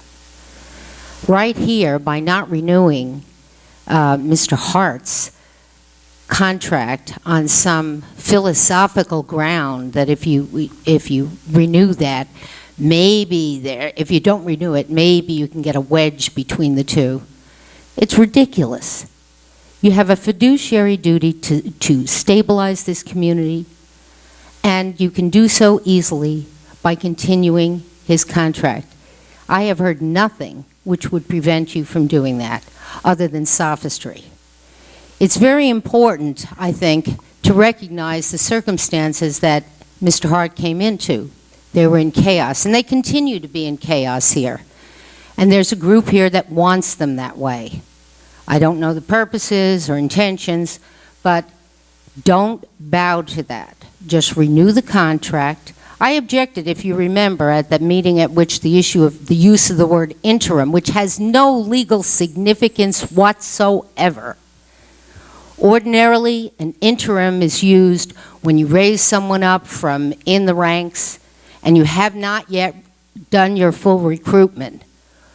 This man was fully recruited. He is fully qualified. And my God, he has done a spectacular job in the face of the dissension in this community to calm the waters and present himself as a very fine CEO for this town. What you should do is finish the discussion and take your vote. Anybody else? Come on up. Well, one more comment. Hi, Andrew Reed again. I just wanted to substantiate what Rich said and what Linda said. Sorry about that. I think I agree with what Rich said and what Linda said. Again, back to facts and being patient, getting reports, and not letting our passions, opinions, worry, whatever you want to call it, get the better of us. And let's let the board do its job here. On the issue of this general manager, chief of police split, some of you might remember years ago I stood up and said there are cases where that's a good idea. And we have a committee that's working on it, so let's let them work on it. But I would say that we've never had the scale. I've talked to board members before, I've looked at budgets.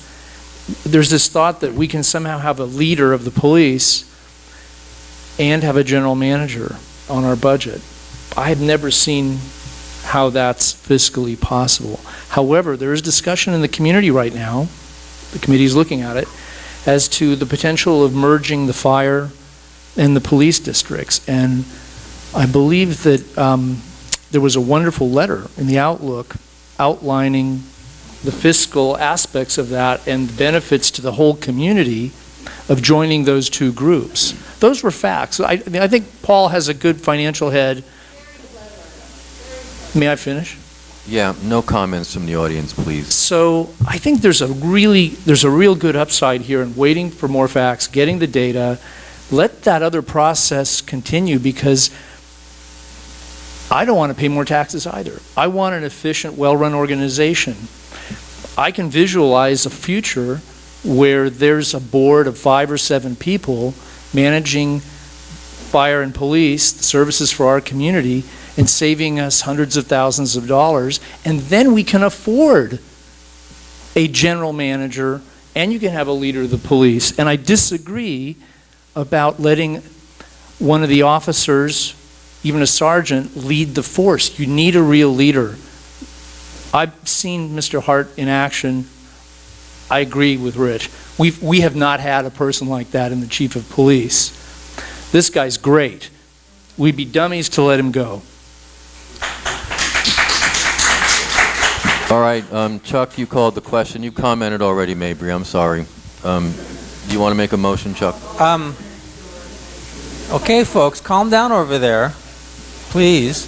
I'd like to make the motion that we extend interim general manager, chief of police Kevin Hart's contract for the 3-month term called for under the current agreement with him. I second the motion. Any further discussion on the board? All right, Lynn, would you please take the roll call, please, for the vote? No. Yes. Yes. Yes. No.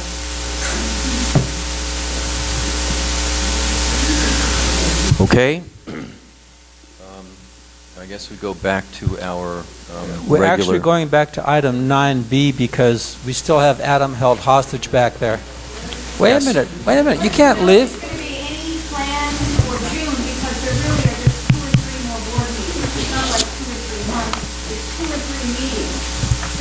hours. Well, go ahead and comment at the next meeting. If we're at 9B, page 66. For those of you reading along at home, we're at page 66 of the agenda.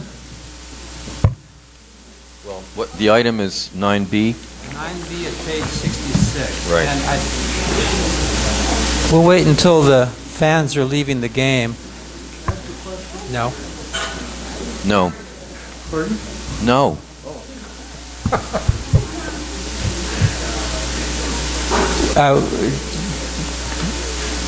Do you have to go? Can we find Adam Benson, please? I'm right here. I'm right here. Whenever you guys are ready. I'm waiting for you all. You were hiding over there. We were trying to tell you. I never know where to stand here. I'm sorry.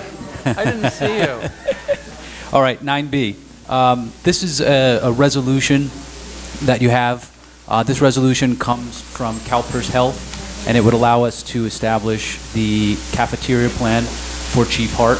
What you see here is an establishment of the district's healthcare contribution to CalPERS at the PEMCA minimum, which is $125 per month. We have a cafeteria plan document from a broker that would allow the district to make the remainder of the healthcare contribution to his contract through the cafeteria document.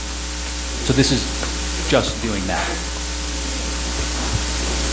And just to be clear, Adam, this is in line with the notion that we do have a health plan arrangement where we will pay the minimum, and the savings the chief did give back under his contract will go towards the cafeteria plan along with our contributions. And the notion, again, is to set up a model for future possible use of a cafeteria plan by putting this in place now and by satisfying the chief's our obligation to Mr. Hart's health benefit. That's correct. So there's two primary reasons you would do this. One is to separate the active and retiree healthcare contributions. So this would make sure that the general manager, chief of police, would only be eligible in retirement for the PEMCA minimum, which is required by CalPERS regulations. Chief Hart, obviously, through the contract negotiation process, has indicated that he would not take retiree health, but under the law, we have no way to prevent that from actually happening. So this cafeteria document protects the district in this only way that we can, by establishing our contribution to CalPERS at the PEMCA minimum. The remainder of our contributions towards his health care will go through the cafeteria plan.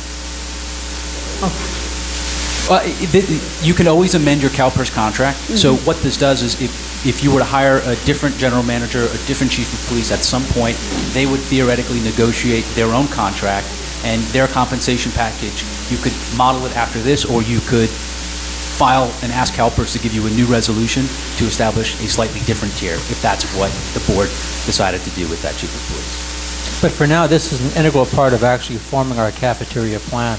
That's correct, yes. Any other comment or questions by board members on this? This was effectively approved when the board passed the original contract, right? So this, it's taken some time to get the actual legal documents in place. Okay. Yes. Oh, is this even on? I don't think so.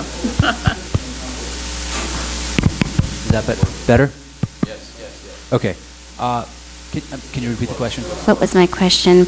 My question was, this action tonight is subsequent to the board's previous approval of the original contract? So, yes. So the contract called for Yes. the establishment of a Pursuant to the cafeteria plan. contract, Yeah. And we are now getting to that point. We had to get the legal documents through a broker drawn up. I see, okay. And then we had to get approval, make sure everything was proper, and then we had to reach out to CalPERS to actually give us this resolution that you see. Gotcha. They draw it up, they want Gotcha. to understand what you're doing. We needed to get them a letter requesting Great. it. We finally got that information back. So my understanding is, with board's approval tonight, we can get this back to CalPERS tomorrow, and we should be able to get the cafeteria vehicle operational by March 1st. That's March a 1st, target, but I okay. think it's reasonable. Okay. Any other questions, comments from the board? Members of the public? Is this on? Yeah, okay. There it is. All right, do I have a motion? Yeah, I move that we pass resolution number 2016-03 pursuant to the board's original approval of this contract. Am I looking at page 66? I'm on the right page, right? Yes. Okay. I'll second the motion. Any further discussion? All in favor? Aye. Any opposed? Motion passes unanimously. Adam, I think we can let you go. Thank you. Lucky Thanks, you. Adam. Okay. Yeah, I think you can come back now. So I don't know if he cares, but we were supposed to do that before. I was going to. That's actually Adam, is he in there? Adam, is he in there? Okay. So, why don't we hear from Dr. Spath?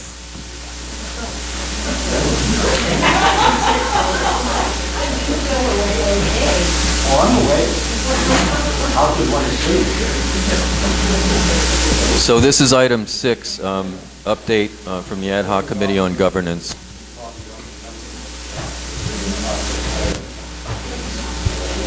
Thank you.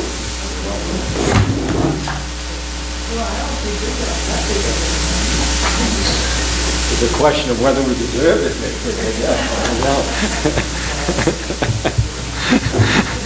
But anyways, Dave Spath, the chair of the ad hoc committee, and I want to thank Director Cordova for pointing out the government code issue. Yes. And that CSDA is willing to assist your committee in any way with research, so I hope you employ their assistance. In fact, on one of the issues, we've already contacted them, one of the tasks, and we'll be talking with them shortly.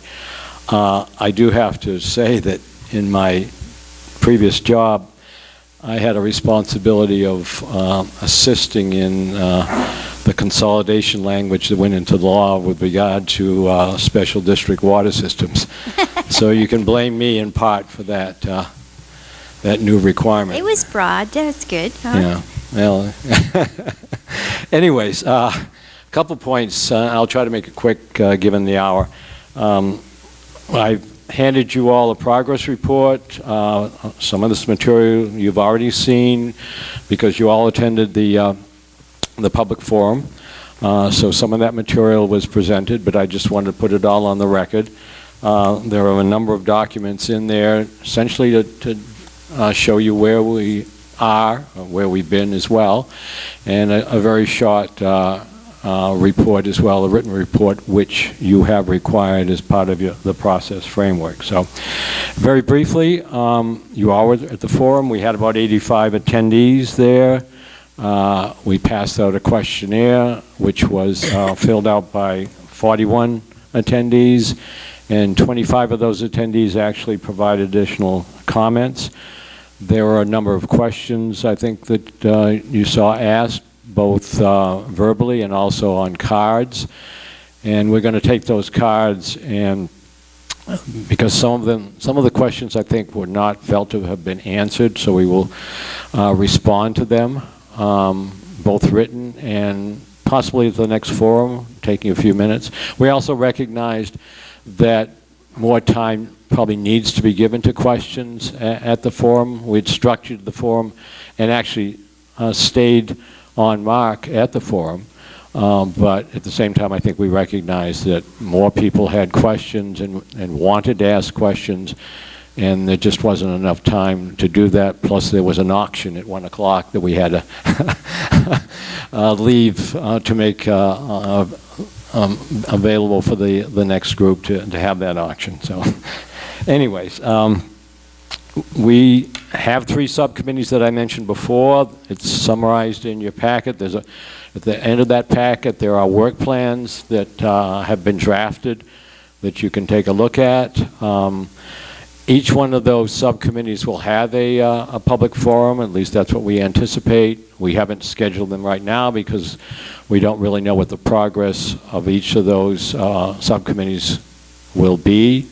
But at some point in time, when we have a sense of when we're ready, we will schedule the forums. I mean, it's quite possible we could have two at the same time, but I think it may be better to have them individually.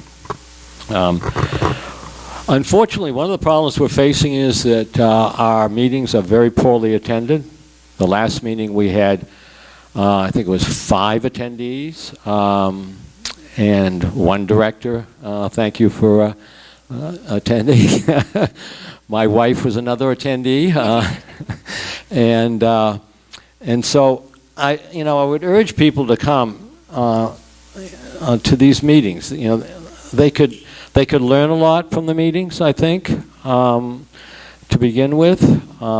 It would help us to hear from them, because certainly there were a lot of questions at the forum that the committee could benefit from if the same people would show up and ask them. So we were pleased with the attendance at the forum, but we certainly are not pleased with the attendance of the meetings. And we have tried different vehicles for getting the word out. One being obviously these updates, another being the monthly column in the Outlook. Third, we post on Nextdoor all the meetings and other such things. Have you tried sandwiches and cookies? Well, we did try scones and muffins, but... And look at that. You yielded Right. 185. Right. Well, scones were very popular, muffins not so much, so we learned something there as well. One of the attendees at the forum suggested that we contact the neighborhood night out coordinators and ask if we can use, or more appropriately, if they would be willing to use their email addresses to send out notices, particularly on the forums, but on the meetings as well. But it has been a difficult situation trying to reach, or at least presumably to reach people, because we don't see them showing up at the meetings. One request that members have made, because the subcommittees will be doing some traveling, and quite possibly to Sacramento, for example, and we would like to get reimbursement, so we're asking the board if they would consider reimbursement of travel expenses, such as using the IRS mileage amount, and then exact costs for parking and tolls, for example. So for your consideration, we are asking you to approve that.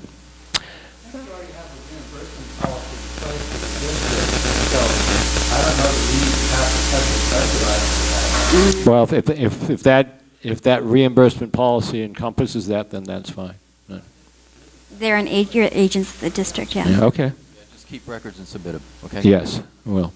Directors, that was, Mr. Spath and I discussed that issue, and I just asked him to make it publicly known, that request. We can certainly follow the policy, but I just wanted it to be said because that specific reimbursement had not been discussed for the ad hoc committee. I certainly support it, and I told David I support it, but I wanted it to be publicly vetted so that everyone knew that there may be costs associated with some members of the committee, either in an ad hoc or whatever subcommittee, would be going out and that would be incurring costs, because that had not been discussed as of yet. So for full disclosure and transparency, I just asked David to bring that publicly. So with that, if there are any other questions, I know the hour's late, so I'm completed my update. I had one and you answered it, and I thank you for addressing the questions that you were not able to address due to the brevity of time on Saturday. And if you could capture those questions that we're getting and kind of create maybe an FAQ, frequently asked questions list, so we could maybe post that on a web page, I think that might be very helpful for folks. Yeah, that's a good point. We can do an FAQ. Let me just mention that we just have put up a second, fourth folder, which will contain documents that the committee has received from the public. We've already put a few of those up as well. So, as the public wants to provide us with documents related to the work we're doing, we'll have them up there for all residents to see. So I just have a comment. I want to thank you, David, and your committee, as I did at the meeting, for the incredibly hard work that you have done. It's partly my faith in your ability, the ability of your committee to really accumulate all the facts that we're going to need to make some difficult decisions about the future of our district, that makes me not want to prejudge or preempt any decisions otherwise. I think that the work you're doing is work that we could never have accomplished as the 5 directors here with other responsibilities that we have, and your committee has shown itself to be objective, straightforward, informative, and just incredibly valuable to our community. So many, many thanks to you for your leadership and to the members of your community for their dedication. Well, thank you. Thank you very much as well. I agree with Pat, and you guys have done land office, a lion's share of some really heavy lifting here. I wanted to tell you, the reason I don't go to your meetings is I don't want to be there in any way, shape, or form bias the work of your committee. So I have chosen intentionally not to show up so that my mere presence doesn't cause a ripple in the force. Well, I don't speak at the meeting because I kind of felt the same way. I don't because, and I hope they don't be intimidated in any way. I go and as you know, I speak and ask questions. I don't. Let me just say, I don't think committee members have been intimidated by anybody. No one suggests intimidation. I don't want there to be any undue influence or bias by this board. My fondest hope was to turn you guys loose, to let you come back to us with your totally objective work product without anybody trying to influence you other than your own perceptions on what you think is appropriate and your own research, and that's why I stayed away. Now, if you offer cookies and if maybe will teach me how to crochet, I will be there. Chocolate, okay. Well, I just want to make sure I understand. I think part of your point was members of the community attending as well, so you could get what they think. Oh, yes, exactly that. I mean, if we could get a third of the people who showed up at the forum to both come and ask the questions, because if you look at the questions that we received, both the verbal questions and those that were written down, they were very insightful questions. It's just to get people to attend has been difficult. So, anyway. Thank you. You're welcome. Any other questions? Questions for anyone? Your notices of your meetings published annually besides next door, it's dropped off. It's up on our website as well. We meet every first Thursday of the month, so you can expect to see the agenda up there 72 hours, if not more, before.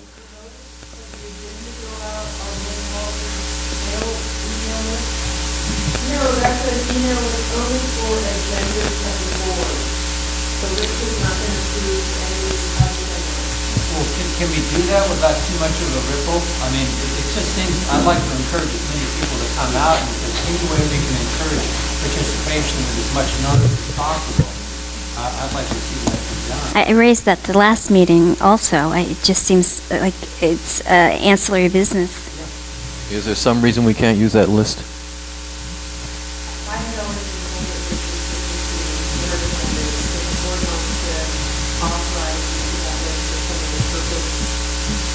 How does the Finance Committee agenda get disseminated?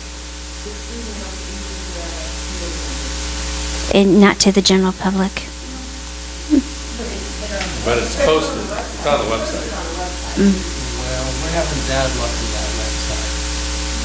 I'd offer as much, shoving as much stuff out there as possible. Well, do we need to vote to use that list for this purpose? Yeah. I don't Okay, need so to- go ahead I don't and do need it. to vote. It sounds like I have a consensus we'll take care of it. Okay, great. And just if you could monitor who balks, who really feels that was off limits, that'd be helpful. Absolutely. That people who are on the list who receive on the notices of the KPPCSD board minutes actually asked to be on that list. And so maybe it is some invasion of privacy. I mean, I would like very much to disseminate the information, but I don't think that it is the right thing to use that list because people didn't opt into it. They can opt out once you call. I mean, my point is, I really want people to know what's going on, and everybody talks about Yeah. transparency. If you're going to be transparent, you send notice out. Let me finish, please. If you can, is this thing working? Okay, well, like me. The point here is, if you're going to be transparent, you send it out, and people can decide, I really don't want my name on this. That's up to them. I would opt in favor of inclusiveness to get the notice out. Perhaps what you could do is initially send out one notice and say, this is what we're planning to do. If you don't want your name on, opt out. That's fine. Yeah. Why not? Do you understand that, General Manager? Okay. Could I suggest that maybe you send out the next agenda and saying if you don't want to receive it going forward, then opt out? So, no, I mean, just so that we get it to everybody and then they can say, forget it, I don't want to see it again. Would that work for you, Celia? No, my suggestion is that the next time we send out the agenda to this email group. Can we do it this way? It's easy enough to just send an email out like saying, hey, we're going to be doing this. You have a chance to opt out. It only takes a couple days to do that. So we should be able to get that straightened out. And then you can send your agenda. Okay? I want to get a free shot, that's right. But anyways. You're right, Larry. Thank you. We'll get it done soon. Appreciate it. Okay, I guess we go to consent calendar. Consent calendar. Yeah. I move we approve. Does anybody want? Well, I was going to actually pull something, but the hour is really late here, and in fairness to our audience who has stayed this late, Carl, I hope you don't mind if I don't pull the financial report tonight. It's very late. Yeah. So I'm not pulling anything. So does anybody want to pull an item for discussion?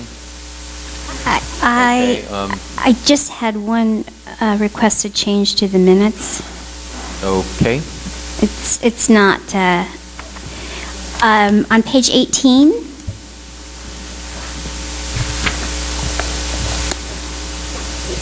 Intergovernmental external issues. That's actually a coordinator position, Ms. Walter. If you could just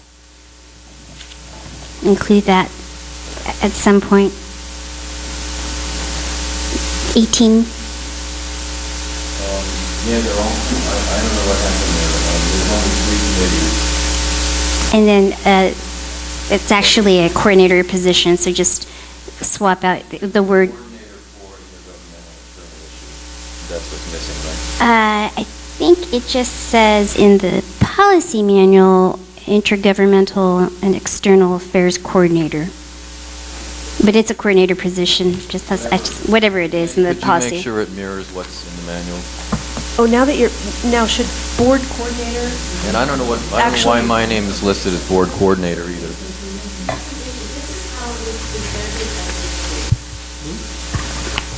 This reflects what was presented at the meeting. If I put together a roster for use among all of us, I will make sure that the correct titles are used, but I think it's perhaps not appropriate to change the minutes for what somebody wishes had been said as opposed to what was said. But I These are thought appointments, yeah. when Len said, not that he was board coordinator, but that he was finance and at the other. Yeah, I don't. You said Chair, that. you I didn't remember say that, yeah. clearly, I Do you want me to go back and listen to this section? Yeah. This looks like something got mixed up. Maybe it got chopped up, but I heard you say that you were the finance and, well, not the committee, but then beyond finance and administrative coordinator. Right, because there are two finance positions. And you said that about yourself. Might I ask that we table this set of minutes and that we revisit it after I've had a chance to listen to the recording? Sure, that's fine. Ms. Walter, these appointments appear on the website anyway, is that correct? It's part of the CSDA transparency checklist, I think. Maybe we could explore how to just resolve it there, maybe. Yeah, it would be nice to have, something on the website that says what the committees are and who the board coordinators are for the various things. I don't know how much work that is for Mr. Gobbler to do, but it might be something that would help. Thanks. All right, then we'll move on to, I'm sorry, is there a motion to adopt the consent calendar? With the exception of the one for January. With the exception of one that's being tabled for next meeting. I second it. All in favor? Aye. Any opposed? All right, we move on. We have item A, 8A. Proposed Resolution 2016-02, amending board policy governing the preparation of the budget to ensure consistency with state law provisions governing the budget process. This is our second reading. We went over this at the first meeting. Yes, sir. Does any board member have any questions about this? As you may recall, we made one minor modification as approved. That was under 3020.4. We clarified that date to be July 1. Right. I'd like to take this opportunity to just refresh memories here. There is a discrepancy between what the government code stipulates in terms of approving a budget and what our procedures and policy manual states. And this reconciles that discrepancy and defers to the government code. Correct. Is that a correct? Okay, summary. So then, go ahead, I'm sorry, Rochelle. Can I suggest a very minor change without setting this, that under 3020.2, we change the language and review his preliminary annual budget proposal to review the preliminary annual budget proposal? There may actually be a savings clause that says anytime you use a pronoun extended neutral. I think that's your concern, as Oakland's policy manual has a gender neutral clause in it, so that his, her, or his refers to nothing except. But we could just say the, right? So why don't we do that? Do we have to send it back? No, we don't have to do that. Okay. So with that amendment, So just for clarity, we're going to change his under 3020.2, his to the. correct. And we're voting on this resolution so amended. At least that's my motion. I second it. All in favor? Aye. Aye. Any opposed? Motion passes. Before we go to new business, can we take a short break? Yes. Thank you. 5-minute break, folks. The clock is ticking, right?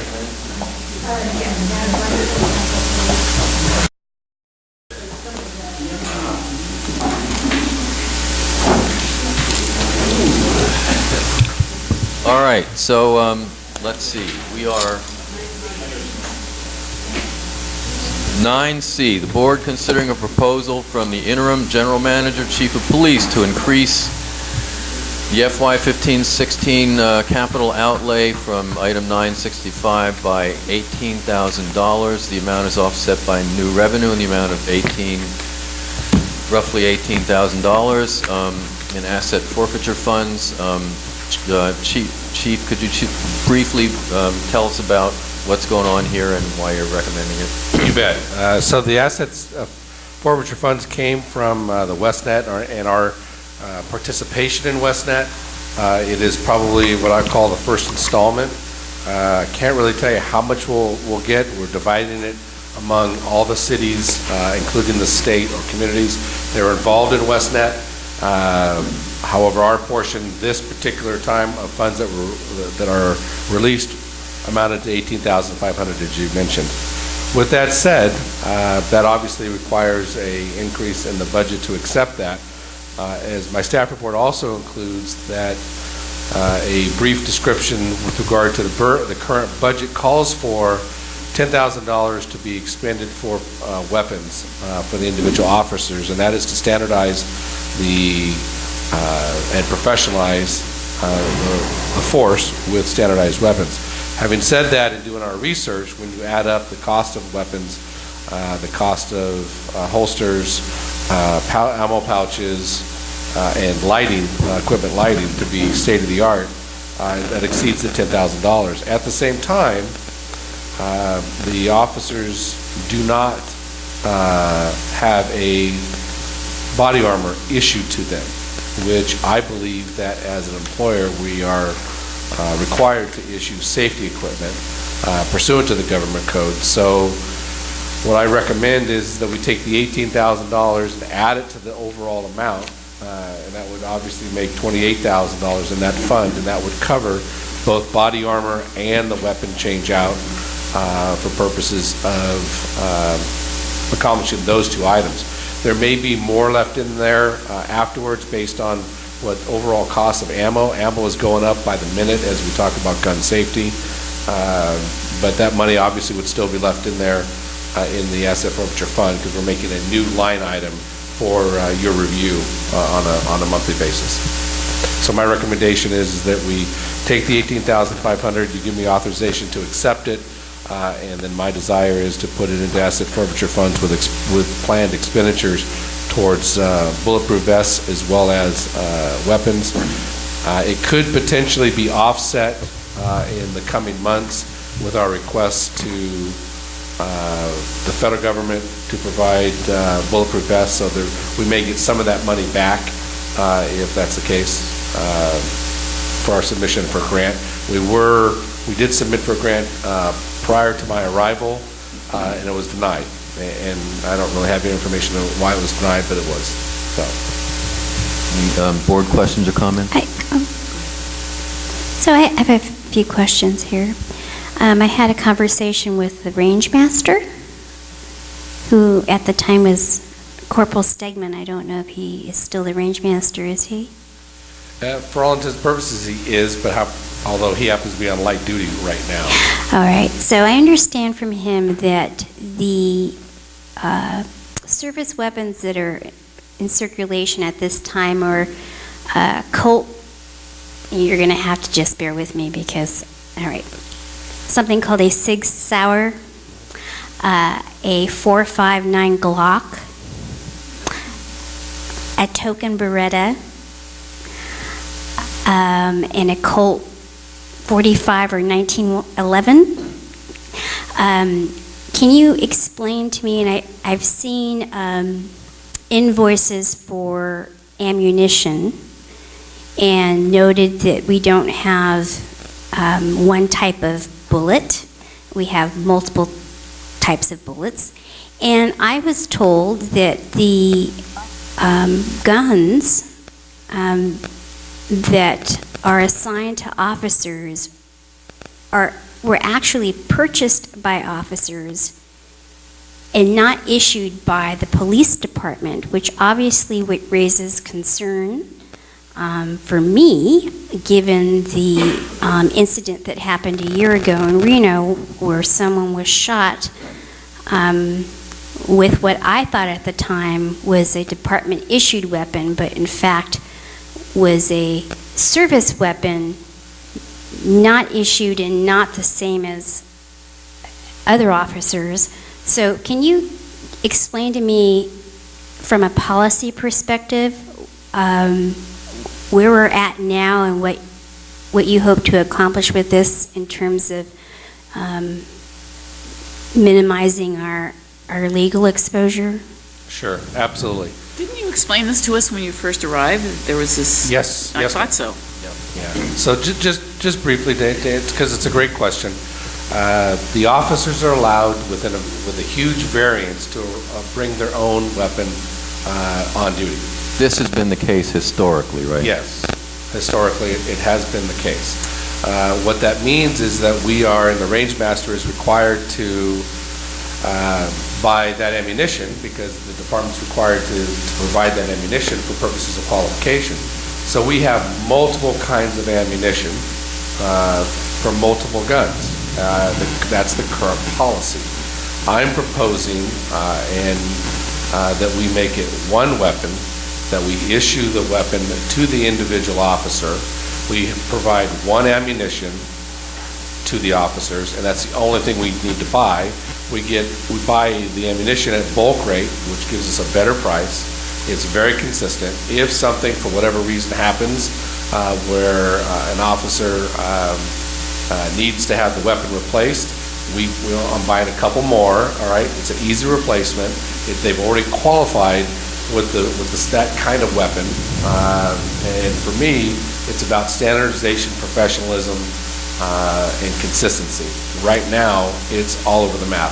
So with this approval, it will change the policy for the department and the individual officers. Now, in speaking with Kalia recently and other law enforcement think tanks, it's my understanding that many local jurisdictions issue a weapon and also issue a secondary weapon.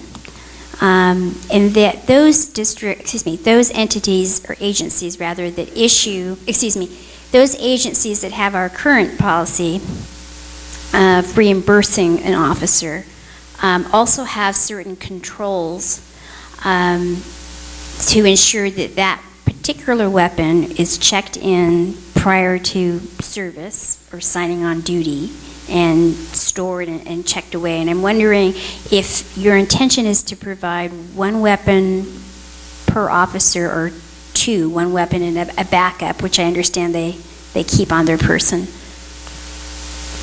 One weapon issued to the individual officer. Can I clarify, was the last thing you said in your listing equipment lighting? Is that what? Yes, lighting for the actual weapon Yes, itself. okay. That's what I thought I heard. I just wanted to make sure. Right. So what that is, no one has that now on the department, but it's pretty routine. A lot of departments, it comes with, the weapon comes with a light. So as you know, if we go into a house, even though it's daylight, when we go into the basement, we're going to need light. And in some cases, when there is no light, historically, I can tell you I've forgotten my flashlight in the car a number of times, and I wish I had it. What I'm proposing is a state-of-the-art weapon, which is including a light on the weapon itself. So there'll be a little bit of range qualification because this is slightly different. There'll also be night range to make sure that they understand lighting conditions and low light conditions, which is going to be inclusive of this price. But I think it's state-of-the-art, it's professional, it's the way to go. And these are semi-automatic pieces? Yes, but I have not identified yet, as of right now, what kind of weapon Okay, because two officers are currently certified on the Glocks, is my understanding. Certified in what way? Certified, I guess, at the range to carry and use a Glock in service? Yes, but I would tell you that every officer probably has a different kind of weapon. Most of them carry Glocks, but they're also, as you know, carry 6-hour as well. So it's a variety. Mm-hmm. And I think the better course of action is to have one firearms instructor that is trained on one weapon with one ammunition. We all carry the same thing. So I'm wondering why, no, I'm sorry, go ahead, Risha, you look like you're right there. So you spoke to this before, previously, and I fully support the idea of standardization of weaponry. I'm totally 100% behind it. I'm also behind getting body armor. But the only thing I would like, before we vote on this, is I would like a little bit, I would like the financials to be defined so that I've done some research, so I have a better idea. I don't think it's fiscally responsible to just put $28,000 in. I'd rather that you start spending against the $10,000 that we initially authorized for the weaponry. And then if you could just let us know, you don't have to identify exactly what kind of what category of soft body armor you're getting, but just to give us a range so that we're making a little bit a better decision based on. So right now, the quote that I have, the best quote that I have for a kind of weapon, and one of the reasons why I'm not exactly able to identify exactly the absolute cost is because I haven't made a decision on what kind of weapon yet. It is down to two. We've done our research in the last 6 months. It's down to two different kinds of weapons. The maximum cost on the weapons, the lights, the holster, and so forth, is about $14,200. Then probably another $10,000, a little bit less for the body armor. Then I've got ammo that I've got to add in there, and then I've got some targets, and then I've got a little bit of overtime mixed in there. So yeah, and that's sort of where I was headed. Rochelle was seeing an itemized list in some bids. Now, you've owned a business that provides police equipment. Is that what I understand? I think that's what you told me a long time ago. yes. Okay. In a prior life. In a prior life, you owned a business that provided police equipment such as this. I just want to ensure that there are no ties to the source of this proposed expenditure to that prior life. Oh, no, absolutely not. Perfect. Thank you Absolutely. Could you let me know, I've heard differing reports on how long, what the warranty or life of body armor is. What in your experience, what's your expectation? I am not aware of any manufacturer that will warrant body armor longer than 5 years. That's all I've heard. That's the most I've heard. But That's I didn't usually know what if your happens. experience. I've had some people say, oh, it's only going to be 2. You're only going to be able to. No, they'll always do 5 years. Okay. And that's because of the wear and the tear and so forth. So from the manufacturer, we'll guarantee 5 years. Okay. Sorry, Chuck. I'm wondering if you would be terribly put out if we continued this item and you brought us back something that was a little more just itemized in a table, so it was very clear what the proposed purchases are and your two choices. And I'm not going to tell you what to choose, but I just would like a better snapshot of the cost impact and what we're getting, how many we're getting. I could do that. My preference would be is that you approve the acceptance of the additional $18,000. You approve where it goes, what the allocation would be, and then prior to expenditure, I can give you the exact breakdown, because by that time I will have made the decision. I don't want to make a decision until I know that the board supports the funding source.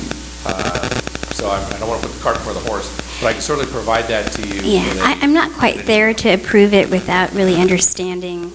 So I'm on the record here for $14,000 as a quote. I can email that to you, right away, but that's the highest quote for one of the two weapons. Then we have ammunition costs, which changes, which I have not ordered yet, all right, or even because the cost is slightly different based on the weapon. But I think that on the outside, it's about $14,000, which includes tax, the weapons itself, shipment, the lighting, the holster, and moving forward, and then adding probably about $10,000 for the body armor. So that's at least $24,500 right there. You also have a not to exceed line here. The amount of equipment not to exceed $18,000. Do you know that already in your operation? Correct. But you won't make the actual purchase until it's approved by the board, is that what you're saying? Well, I'm asking for the board to approve the plan now, the concept now. The concept. And then you'd report on what you bought next time around? Sure, I can do that. I don't think I'll have everything online by March 10th, I don't think, but there still may be some meet and confer that still needs to be done once I make the final decision. I have already met and conferred with the union once already in reference to this. The only thing that they recommended was, as they know that I wanted to change out the weapons and standardize the weapons, as well as the vest, they recommended, which I thought was a great recommendation. They made the recommendation that we purchase the vest before we purchase the weapons. And of course, as I knew, I needed to be able, rather than ask for an increase of funds, all right, without bringing back new money, I happen to obviously at the same time get the new revenue relative to the the asset forfeiture, so I combined them, and we're doing the same thing at the same time. Quick question for you, Mr. Hart. Once we get the body armor, it's going to be a requirement that every officer wear it. Absolutely. I'm going to supply it as an employer and as the chief of police. They're going to be required to wear it. And likewise with the sidearms, the firearms, once you standardize the issuance, they're going to have to use this firearm, not their personal firearm. And what happens to the firearms that they're currently carrying that we've reimbursed them for? We have not reimbursed them other than their safety equipment, which does not typically pay for, $250 does not pay for any kind of all right. gun. That's So Sergeant Huey's gun right now, That's his personal gun. that's his personal gun? Yes. I think this needs to be revisited in a... What is it that's not clear, Director? That's exactly what we're doing. We're revisiting You don't need to snap at me. I'm just stating a preference, that's all. Why don't we go to public comment, Lynn? Wait, what is it that you want clarified, though? Because I'm sorry, I've listened to this patiently, and I honestly don't understand what the clarification is that you want. And by the way, there are ants all over this table, so I'm going to file a formal complaint. But what is it that you want clarified? I'm just not clear, so please clarify. I don't think from reading this memo, any member of the public would be able to fully understand the current policy and the impact and the proposed policy change that would result from this item. And I think that needs to be more clear so that anyone pulling this out of an agenda can understand what we're dealing with now, why exactly we're doing this, and how we're going to go about doing it. And I just want it fleshed out a little bit. So do you want more justification for what he's requesting, or do you want more just let me finish, more identification of the particular line items? That's what do you want both those things? Because you've mentioned one of them before, and now you switched to something else. I'm not switching, Pat. What I'm asking for is a very specific, itemized list of what Mr. Hart would like, what these items are replacing, what is the policy impact, and who he has sought quotes from. I don't see any, so you're just giving me an estimate of $14,000 on the fly. It's not in this memo. So these, I would like to see that implemented, but And I'm one Director, vote. I certainly realize that, and that's why I did specifically put not to exceed that additional $18,000, so that you knew exactly what I was doing. When, if this were to be approved, then obviously I would come back once that decision. So do we need a motion first to just accept the 18,000? Is that that's what I was understanding? No. I think it could all be done in one time. Okay, I thought that was... So if what you're saying is, to Len's point and then Rochelle's, is that you want the $18,000 approved, which would increase your budget, so you would not have to return to the board to make the purchase. That's correct.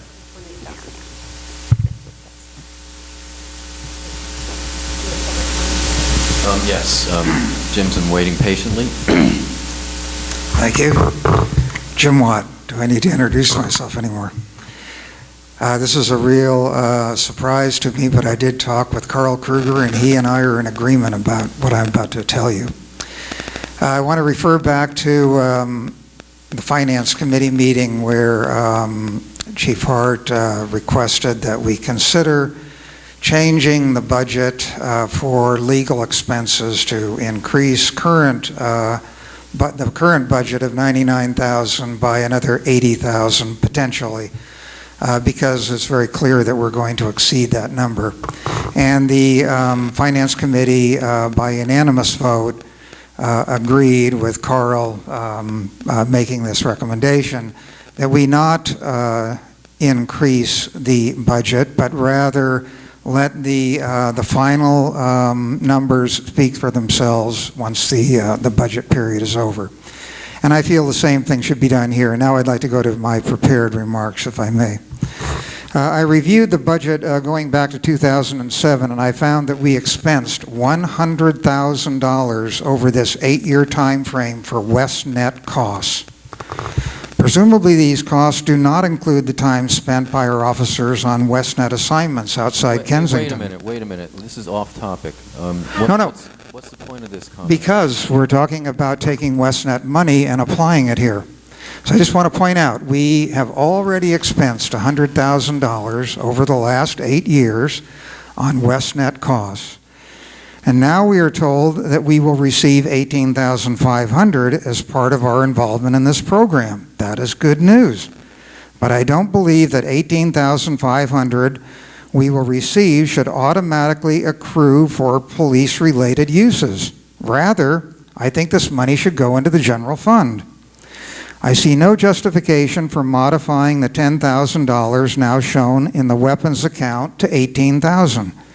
If indeed the cost of these weapons will exceed $10,000 amount budgeted, then that should be recognized when the year-end budget is reconciled.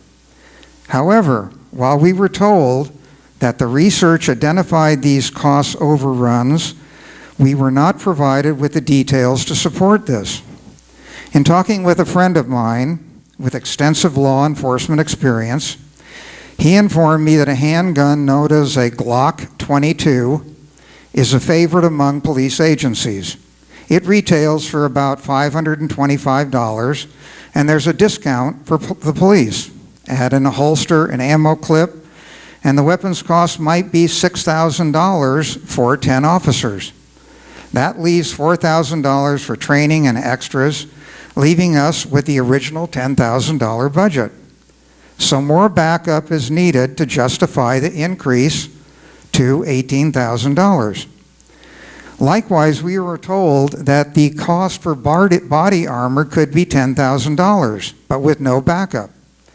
Again, my friend sent me a website, and I have a copy of it with me, that shows that a level 3A bullet-safe vest capable of stopping a .44 Magnum bullet can be purchased for $299 apiece. Considering taxes, shipping, other extras, it would appear that this budget item should not be more than $5,000. But you should expect detail before you approve this item. Also, I keep in mind that these vests typically have a lifespan of about 3 years, so this will be an ongoing cost. Given what I spoke about earlier with regard to significant benefit costs in the years ahead, this type of attention to detail and cost control should be part of every expenditure request. I would ask you to direct Chief Hart to come back with more details before approving this request. Thank you.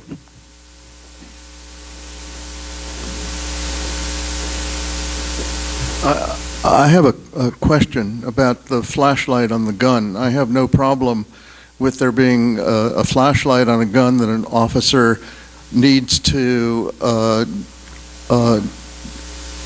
pull, if he needs to pull a gun, then clearly a flashlight's okay. But does he have to pull his gun in order to use the flashlight? Because I do have a problem with you get the point. Sure, I do. He's not going to pull out his gun just to use the flashlight. All right, but he'll have another flashlight with him. He'll have another flashlight with him. Yes. It's typically on their belts. Is the flashlight detachable from the gun? Just It curious. is detachable from the gun. Right. So what about the cost? The seeming difference between the cost that Mr. Watt was talking about and what I don't you're know looking if at? he's buying what he's buying or where he's buying what he's priced out, but there is no way that those costs of what Mr. Watt said would be the kind of gun that is spec'd for law enforcement use. Nor is the vest anywhere for $200. The vest that I have spec'd out is $714, which is a discounted rate from like $1,200, and it is also a 3A vest. So where he's getting those figures, I cannot tell you. So I find it a little astounding that Mr. Watt, who prides himself on getting facts that are actual facts, comes up here and says, I talked to a friend who told me that you could get these weapons and these vests for this amount of money.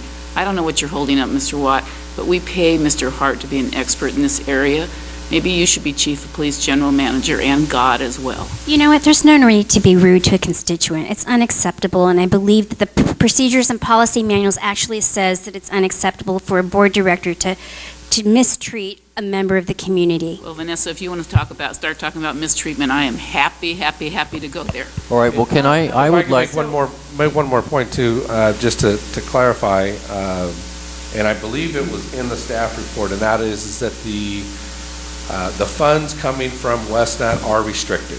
They are restricted for purposes of training and or equipment. And I believe, if I didn't say it in this, I did say it in the email when I notified the board that that we were getting, that we got the money, that I had the check in hand. So maybe I did not put it in there, and maybe that was No, the point you there. did, and Oh. I read that. Okay, So all right. So it is restricted. We can't, and that's part of the MOU, which I'd be more than happy to provide the board and/or Mr. Watt. But, so it's restricted. Most of the police agencies are using them for items recommended by the 21st Century Policing Committee, President Obama's recommendation. That is mostly for body cameras, and I don't think we're there yet. I'm trying to get us up to a point before we can talk about body cameras, and I do want to talk about potential body cameras for officers, but that'll be down the road in a couple months. Could I just ask that, since Mr. Watt took the time and trouble to come up with his information, that you take a look at what he gave you and just see how... Of see what course. it, Yeah, I think mean, that's all he's asking, right, Mr. Watt? It So- is in my best interest, as well as the district, to try to get the best deal for the best price. Right. And I'm a pretty strong negotiator.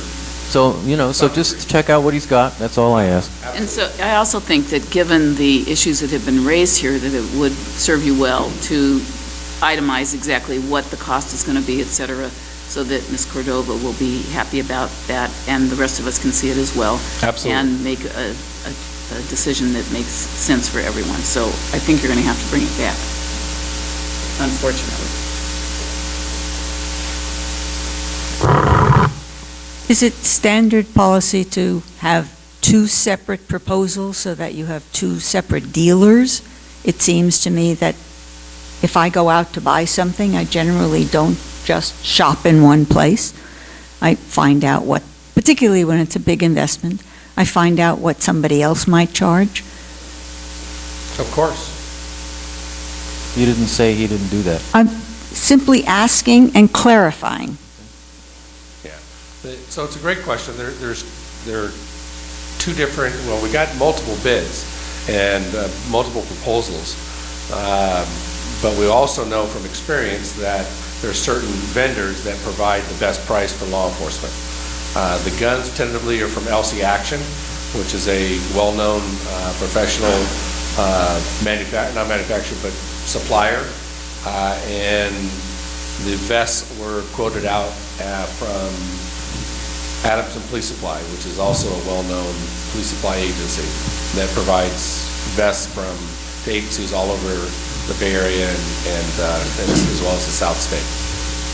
All right, so is it going to slow you down too much if we settle this at the next meeting? Well, I mean, the only problem is that I hadn't made a decision on what kind of weapon. I wanted to get the approval of that, and we're probably within $500 of either one of the two weapons.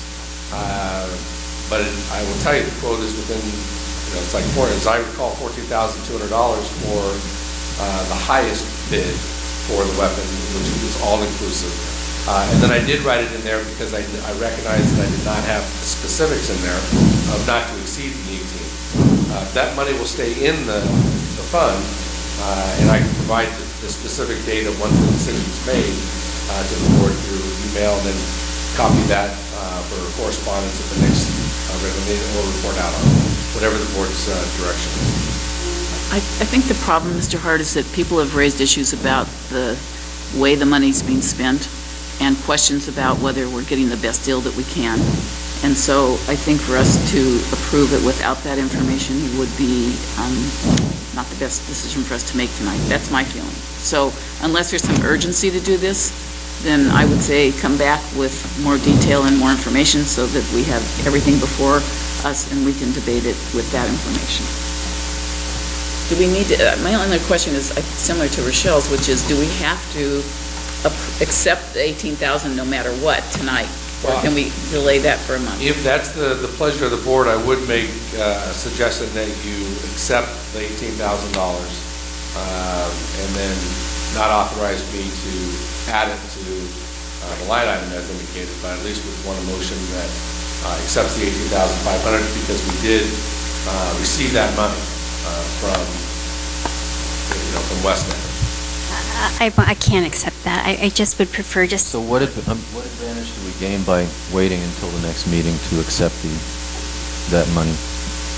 I mean, what disadvantage is it to waiting to the next meeting? I'm just trying to we've deposited into our accounts because it's a check that's outstanding, or a check that we received, so we've deposited. I'm just trying to deposit it with your knowledge, your authority that we received it as received it funds. And it will go into our budget. I'm recommending it goes into a new line item in our budget. And at a minimum, it can stay there. So at this point, if that's the motion, then I have no authority to increase my funds for VEST. So that can't occur until I bring it back with more specifics. I'm going to move that we continue this item. I second. Any further discussion?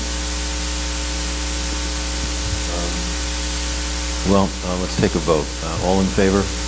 Aye. Aye. Opposed?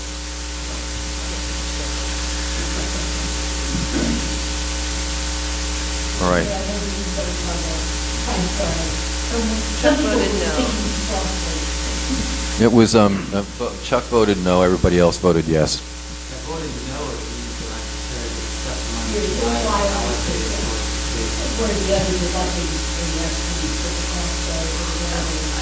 Would just like, I'm willing to, I would like, well, I'm not willing to put $28,000 in 965. I would be willing to put 18,005, but I would just love a breakdown. I know that you don't have to identify the exact type of armor. That's have to chat to you about it. But that I just want a quick breakdown as this. The reason I voted no is I want to cover everybody else now. Yeah, I agree. No one gets hurt. That's my only concern. I absolutely. They needed to relax and not provide it, but the board's voted, so let's continue. Well, most of them actually are wearing it now, aren't they? No? I used to see Turner wearing a vest. Officer Turner used to wear a vest. Yeah, I mean, I see them with a vest on. I mean, you're saying you're not forcing them to do it because... Currently the policy is for them to wear them.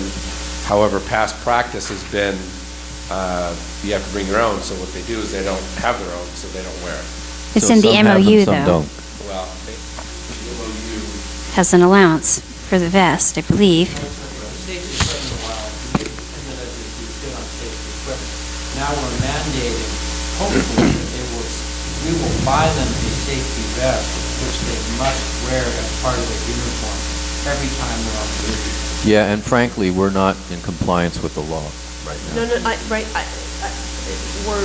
It's not, it's the law, or is it just a post? It is the law. It is the law in both I don't know about the government code, but it's the law in the labor code. The employer is required to supply safety equipment and enforce its use. So we are technically right now not in compliance with the law. What?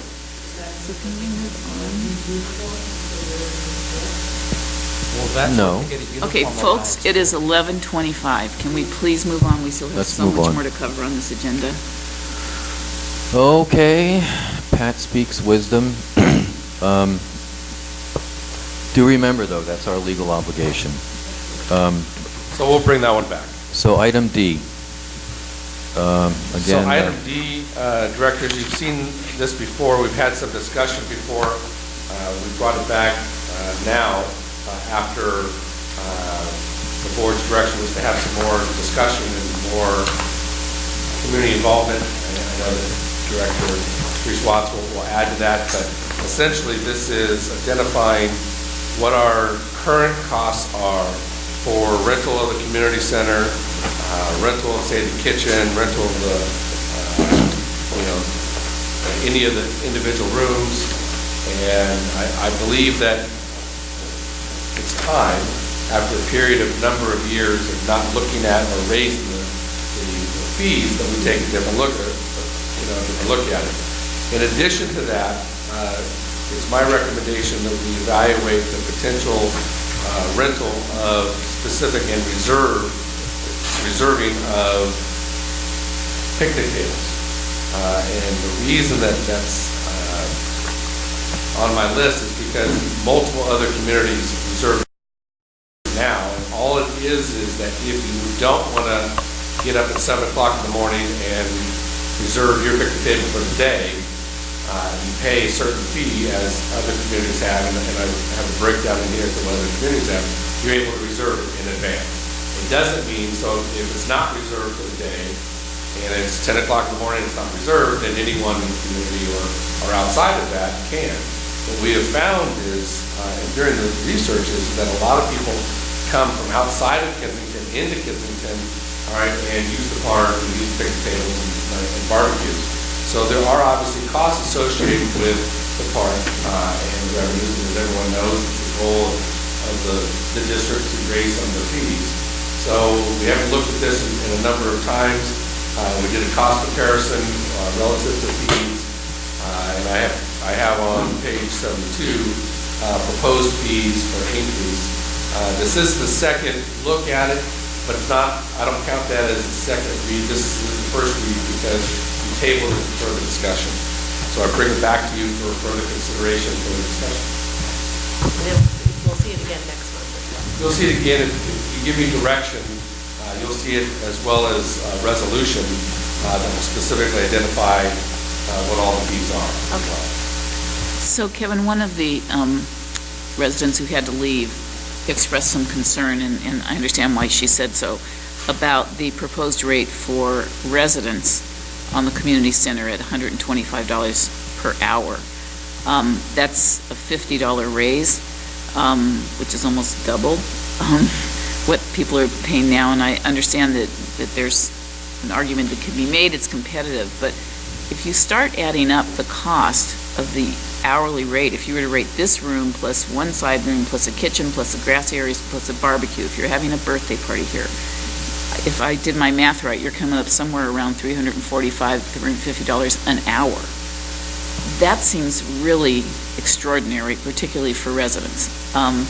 So I just thought we should consider that comment that the person raised. And I do find it a little bit astounding, having thrown many a birthday party. So I'd like to have the board discuss those issues and whether this is too high. I have the same reaction to the picnic table reservation. $73 to reserve a picnic table. I just, as many of you probably don't remember, but I worked for the Marin County Parks Department in the Open Space District, and I was hired to deal with capital asset management. And, usually a fee schedule for a park or a park system is to fund a park system. We are one small park that serves primarily residents, and parks, like libraries, are one of the last things that provide universal access to people who can't get out into nature. And I don't have children, but I can't imagine having to spend $73 to reserve a picnic table in my own community, or $92. I mean, the most I'd be willing to spend would be $20 an hour with a minimum. But I feel as if we haven't done some, material upgrade to this building to justify such a sharp increase in fees for using it. Can I raise a point? Is this thing still not working?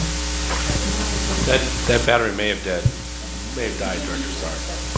let's see if this, well, is this any better? Same people who sell us the boat.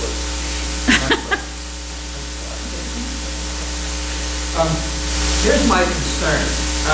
We're trying to restore this building, and we need the revenue to help pay for the cost of renovating the building.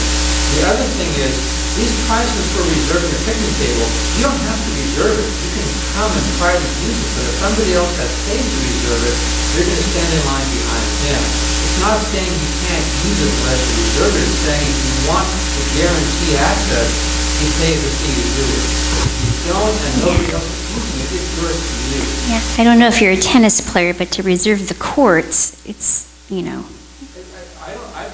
I've lived here 22 years and I've never reserved the course, and I come and use it, and if somebody wants to bump me, I stand beside them. yeah, I think it might be $5 to reserve the court, if I'm not mistaken. But the point is, we're looking to try to raise revenues so we can renovate this building. If you want to manage expenses, that's fine. The other side of the coin is when you have a chance to raise revenues to help pay for the use of the building, and this would only affect people who use the building commercially or for private parties, you do it because you need the revenue. This building's not going to get repaired unless there's some real heavy money invested in it, and we need this revenue to pay for it. So we've talked a lot about this. Yeah. And gone back and forth. And so I put this issue out to the parent community, people who I thought would be renting in the past couple of days.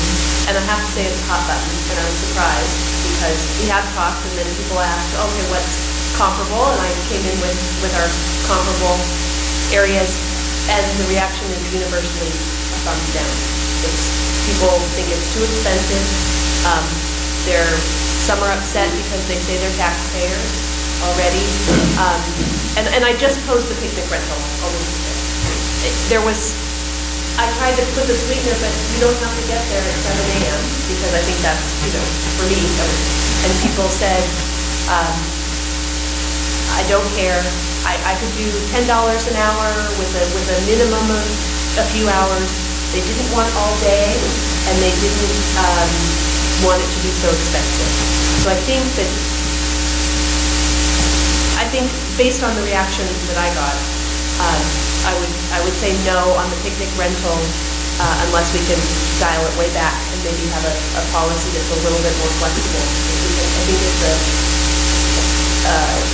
not a winner for us in terms of right now, in terms of the reaction. And I'm happy to continue and see if I go further afield and if it gets better or with a little more education it's better. I would prefer to do that than.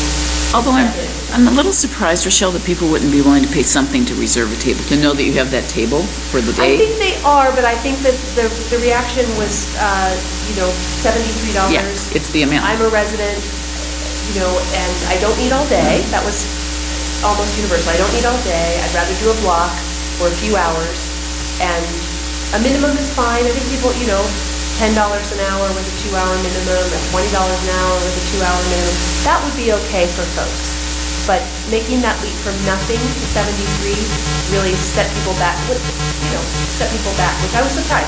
And clearly, I don't know why you sometimes poke the bear and the bear comes back stronger. That was what I kind of felt.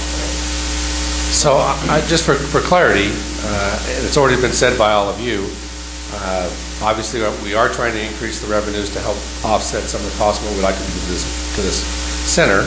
However, I am completely open to whatever you decide and desire. If you think that particular fee in of itself is too high on the first end, I'm open to whatever you guys want to do.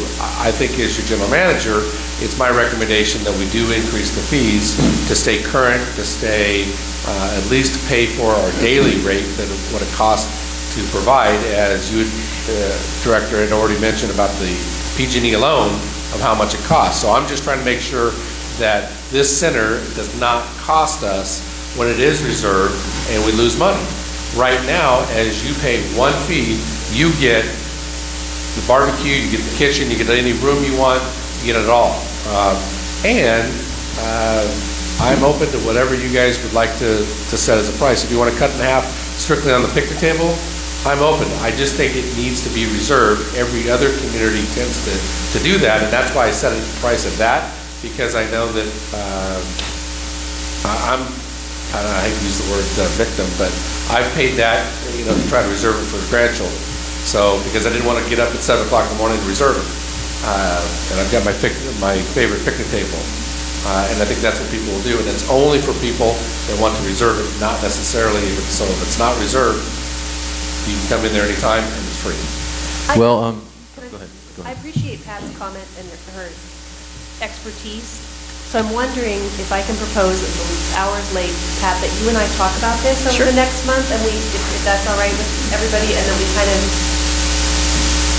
come up with something that seems feasible, that would hit a happy medium. Yeah, I'd be happy to do that. And we could also consider, evolving our way up to prices that eventually may be higher. Definitely we can think about this. The scenario that Pat started out with, where you add all these things together up individually, is eyebrow raising, and I'm just wondering if part of the way to handle this would be that where you reserve stuff as a package, you pay less. For example, no one's going to rent this room And not go to the have bathroom the for a kitchen, the bathroom, and the grassy. I mean, I think we can assume that they're going to want the whole thing. They may not want the side rooms, that may be different. But no one can use the kitchen when someone's using the community center. I have one suggestion to the two of you, is that maybe you could pull a few of the contracts that have folks who have used this or rented this room, and see if they'd be willing to pay for what they received. Would they really be willing to pay these proposed fees? As a type of focus group. The one thing that I would ask is that we have some definitive decision, because this will be the third time I bring this back, and quite frankly, I'm not interested in bringing it back again to have further discussion. So I think they're saying they're going to give you some suggestions, concrete. Lynn, what did you want to say? I wanted to answer Director Cordova's question, and that is we have a number of people who say to us when they come to return the key that they are very pleased with the facility and that they would be willing to pay more. Great. Well, Pat's a great interrogator, and she knows how to get to the meat of the argument. So I think if you could focus on moms or parents and folks who've actually rented the property. I think we have a solution here, so let's give it a try. Okay? Who did the rental comparison chart? I did. Oh, did I? If I'm a resident paying 40 for the kitchen bill, if I'm a non-resident paying 20, I'll take that. Oh, okay. Lie about where you live. Oh, thank you. Fireside bathroom paying 15, 25. Oh, yes, that's at the Arlington Community Church. Okay, I'll fix that. Thank you, sorry.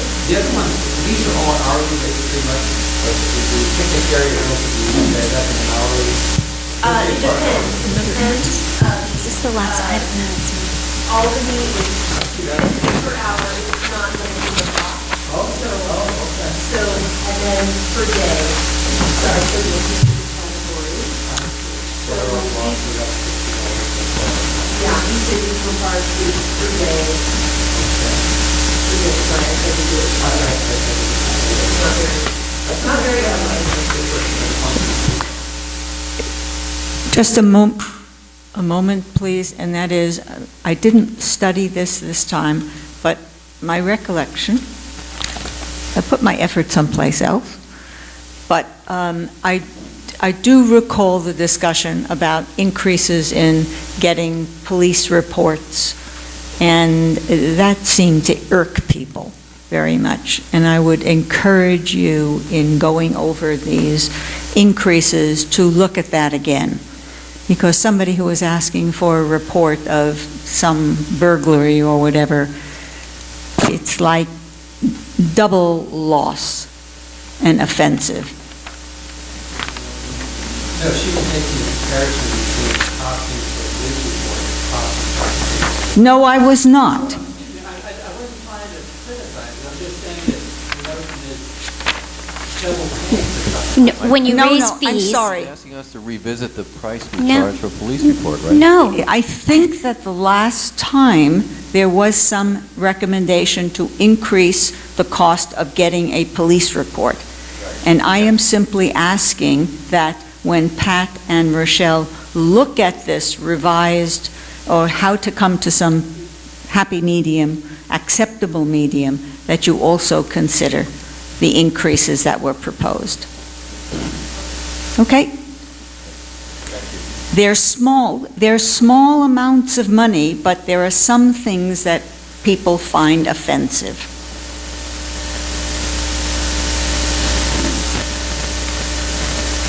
Since this is my first time tonight, I'll introduce myself, David Bergen. Has there been any study done on how much income you would realize from these increased fees? It seems to me that the amounts you're talking about pale in comparison to the costs of renovating a building. The other question I have is picnic tables. How does one know that a table has been reserved? And who's going to enforce that situation?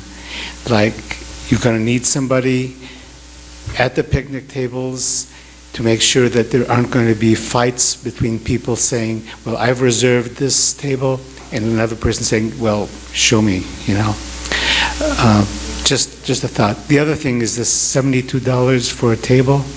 I can go out and buy a table and bring it with me for that price. Just a couple of thoughts at this late hour. Thank you very much. Okay, I think it's time to move on Sure we are. Yes, Okay. that's for you, right, Rochelle? Yes, it is, and I will be as speedy as I can. So, the Park Buildings Committee has begun a preliminary project application for Measure WW grant money.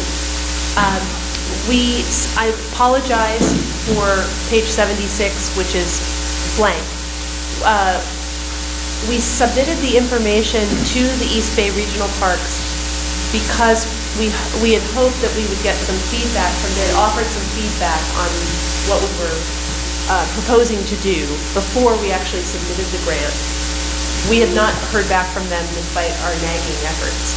So, the great window for applying for WW grants is from February 1st to March 31st of this year. And if we miss March 31st, we have to wait an entire year. So what will happen is, whether or not we get feedback, we will submit this grant application in time for the 2016 authorization. But what we're looking to do, we have $158,000 of grant money that we're asking for, which is the maximum amount we can receive. And we are going to submit the application under the recommendation that the project that we are planning to do is the ADA upgrades to this building. Those came in more under Ms. Puente Peters' proposal. Those did come at a higher level than $158,000, but approximately $180,000. The board has designated right now about $207,000 for building renovation. We, of course, have to outlay the money first, and then we get reimbursed by the grant. So I wanted to let you know that that proposal is in the works. You get a chance to look at the actual grant before not the second guess. Yes, you could. I mean, in committee or as a board, would you like it to come before you in March? That is a possibility if you'd like to see it. Since I rate parks grants, I would like to, even if it's offline, just take a look, see if you wouldn't mind. I would absolutely like to share it with you. It's very, very basic, which is why we haven't given you more information before now. So I think that will be helpful. Great. Well, I don't know that yes, I mean, it could come before, but truthfully, it doesn't really need to be reviewed by the public before we apply. What's the deadline? March 31st. Okay, so we could see this at the next regular meeting. You could. Part of the board We'd like to send it packet. on a Yeah. happy way as soon as you can. I mean, WW passed, we have the, Yes. And so all looks good, but we would like to review that final, we can put it on the agenda for March. All right. Thank you very much Sure. for doing that. We give her instructions to put it on the agenda for March. Yes. So we go to item G, and we're going to ask the chief to brief us on that.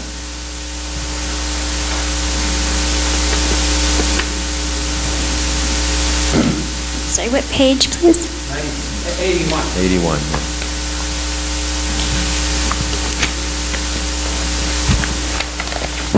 Okay, so real quickly here, we've been contacted by a particular company and notified that they are been authorized to do a 50 mile worth of laying of fiber optics to all the schools in County. As such, we have Hilltop School, obviously, in our jurisdiction. They have to trench and bore, for lack of better words, this line that would go through our property, which is why they had to contact us. They're coming up Rincon. They ultimately are coming from Richmond, but our part, and they have several different parts. There's probably 200 different parts to this. Our little part of this is coming up Rincon, which they have authorization from the county, and then it stops right in Arlington. It would go across the street and run up our Kensington Avenue up through the school. The interesting component of this is they no longer trench, per se, they bore. So what they do is they bore, they dig a 4 feet by 3 foot pit area, and then the drill runs underground 3 to 4 feet in a horizontal direction. That's fracking. All right. And they'll lay a 2-inch pipe that will run all the way underneath the ground, all the way up the hill. They need our authorization in order to do this.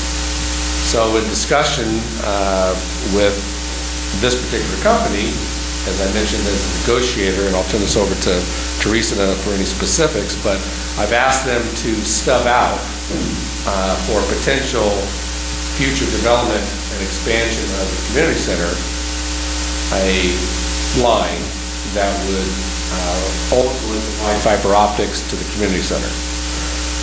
So they need our permission to do it, so I took the opportunity to do it. So they will have probably about 4 to 5 different pit areas that they'll drill. Should only take maybe a week of construction for the most part at all. Probably very little disruption of service for the street. Obviously, it's a professional company that will block it off.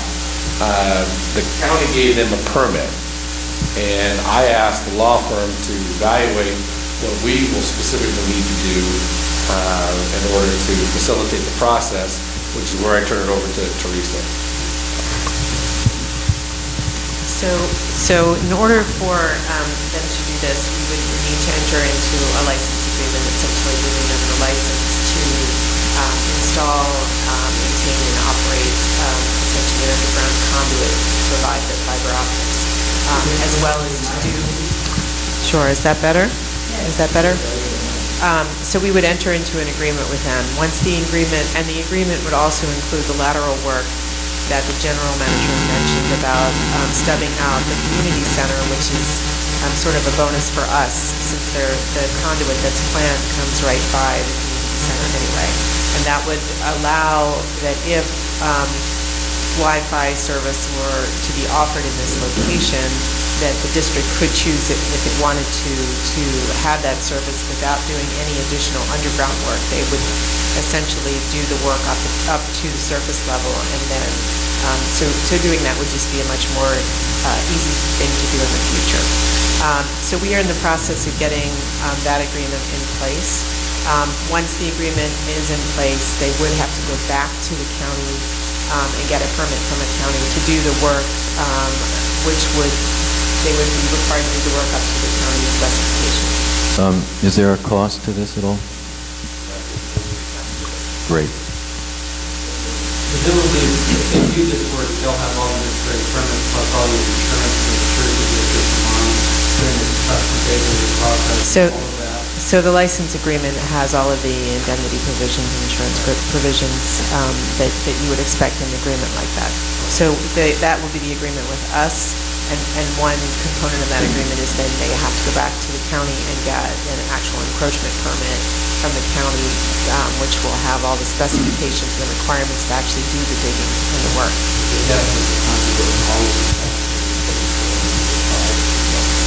Is there a history of any of this type of work initiating CEQA? That it's CEQA? I don't think so.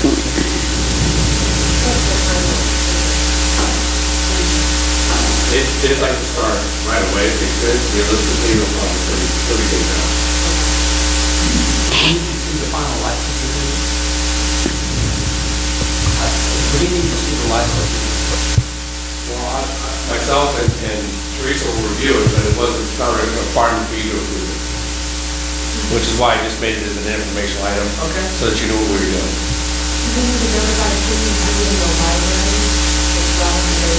Absolutely. And they're coordinating also with the school itself. Okay. Yeah, they have to go, it has to go from point to point.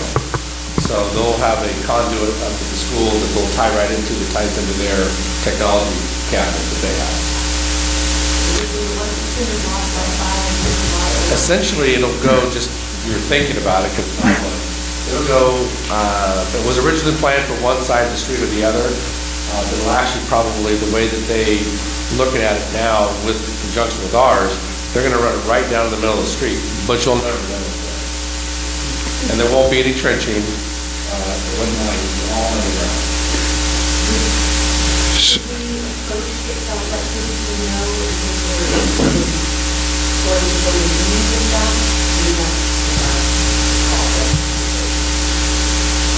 They're coming right up to Berkeley out here. Yeah. Well, they're going to stub out right in the little planter box area. It'll be above ground, so you'll see the box. And ultimately, if Building E ever needed it, we could do the same thing going back the other way. Go ahead. Yes, just hearing what you're talking about. So they're going to need an easement in order to run this up there. Is that easement, by any chance, going to be is there going to be a problem there when we have to meet our ADA requirements concerning handicap parking and have to do some regrading? I think you just need to be kind of careful. You're talking about bringing something right up to a planter box, and I'm sure that all that will have to be modified as a result of the ADA work. So. But it won't be 36 to 40 inches underground. Well, I don't know. Conduit will be 36 to 40 inches underground. That's not very deep. But you were talking about stubbing out something as well. Yeah, in the planter box area, next to the building. Okay. So, Mr. Watt, before you... It'll come, they're going to bring it all the way within 4 feet of the building. Mr. Watt, before you step down, I apologize for my inappropriate comment. So thank you for your, I was in the heat of the moment. Thank you.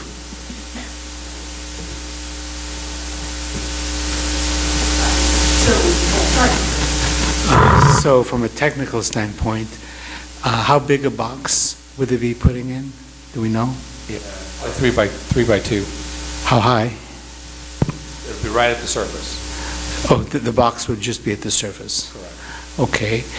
And would we, if we decided to go with them for Wi-Fi here, what kind of cost would that imply? Would we have a choice as to the carrier, the ISP, or would it have to be them? I believe we'd have choices, but I don't know for certain relative to that. We would have to conduit from the box of the wall, probably the back of the building to come into the building. Those are questions that are far beyond where we're at this point in time. I'm just curious about the actual service that we would have to pay for? I mean, at home you have a particular ISP Sure. that you pay for the service. We may never need, a fiber optics in this room, and the board may never go to that degree. But at least it's an option as Okay. they're traveling on our property. And there's no extra charge for the stubbing out at this point? No cost. Good, well, Is there are there construction documents available for review? Yes, if you'd like them. Yeah, I'd like to see those. Yeah, they're going to be modifying them today, or as a result of the meeting I had with them today. When I get those back, I'll be more happy to send them. Maybe that would be a little more helpful. But if you wouldn't mind emailing or... They're going to modify them to specifically describe what I'm describing now in writing, and I can do that for you. okay. Sounds good to me, actually. I'd like to see Wi-Fi here. Okay, we move on to, I believe, what is the last item? No action required.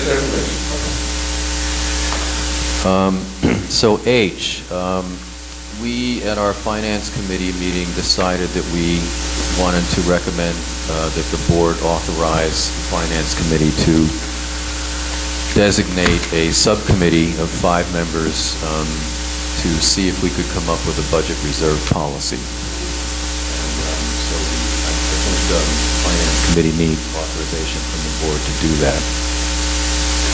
Len, I'm sorry, what page, please? Oh, I'm sorry. 82.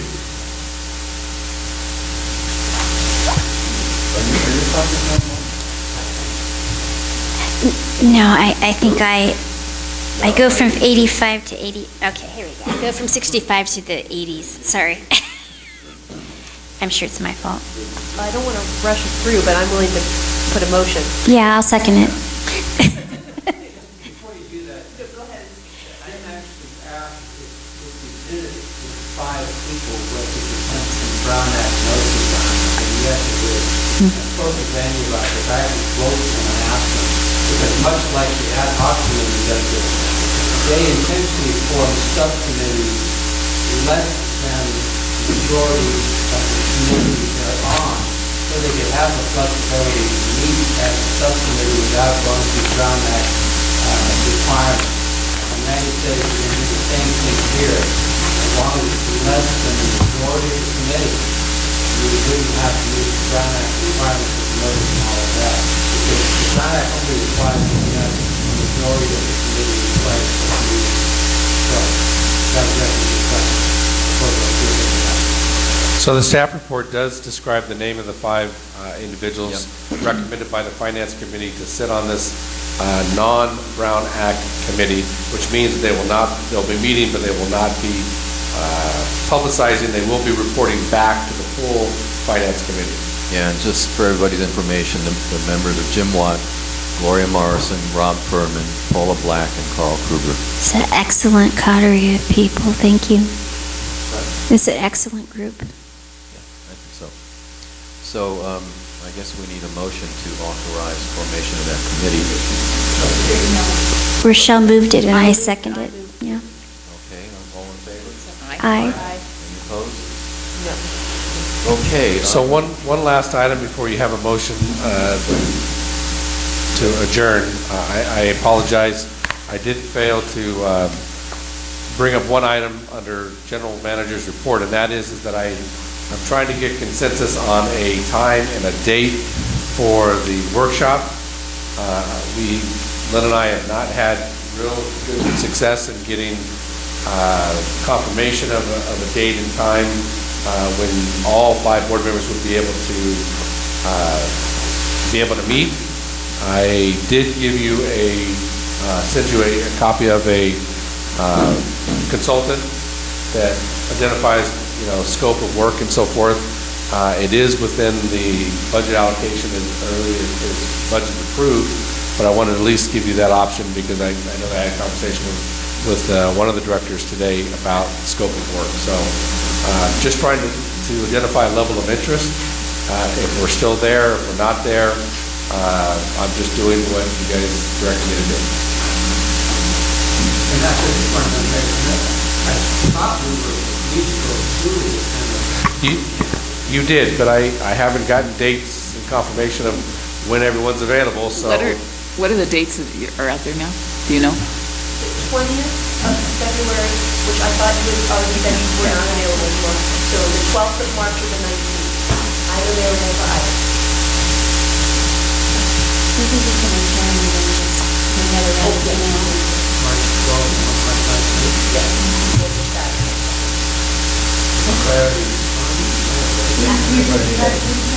I I didn't.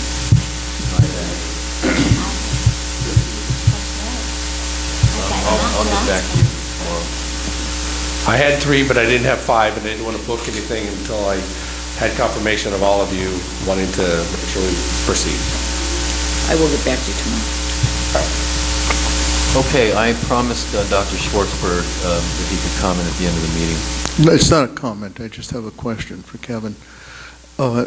Kevin, once the Richmond report is out, what level of information can the public expect to receive about that report? That's a great question.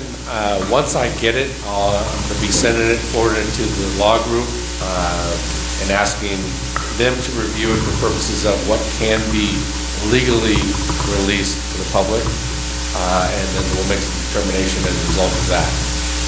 Okay, thank you. Sure.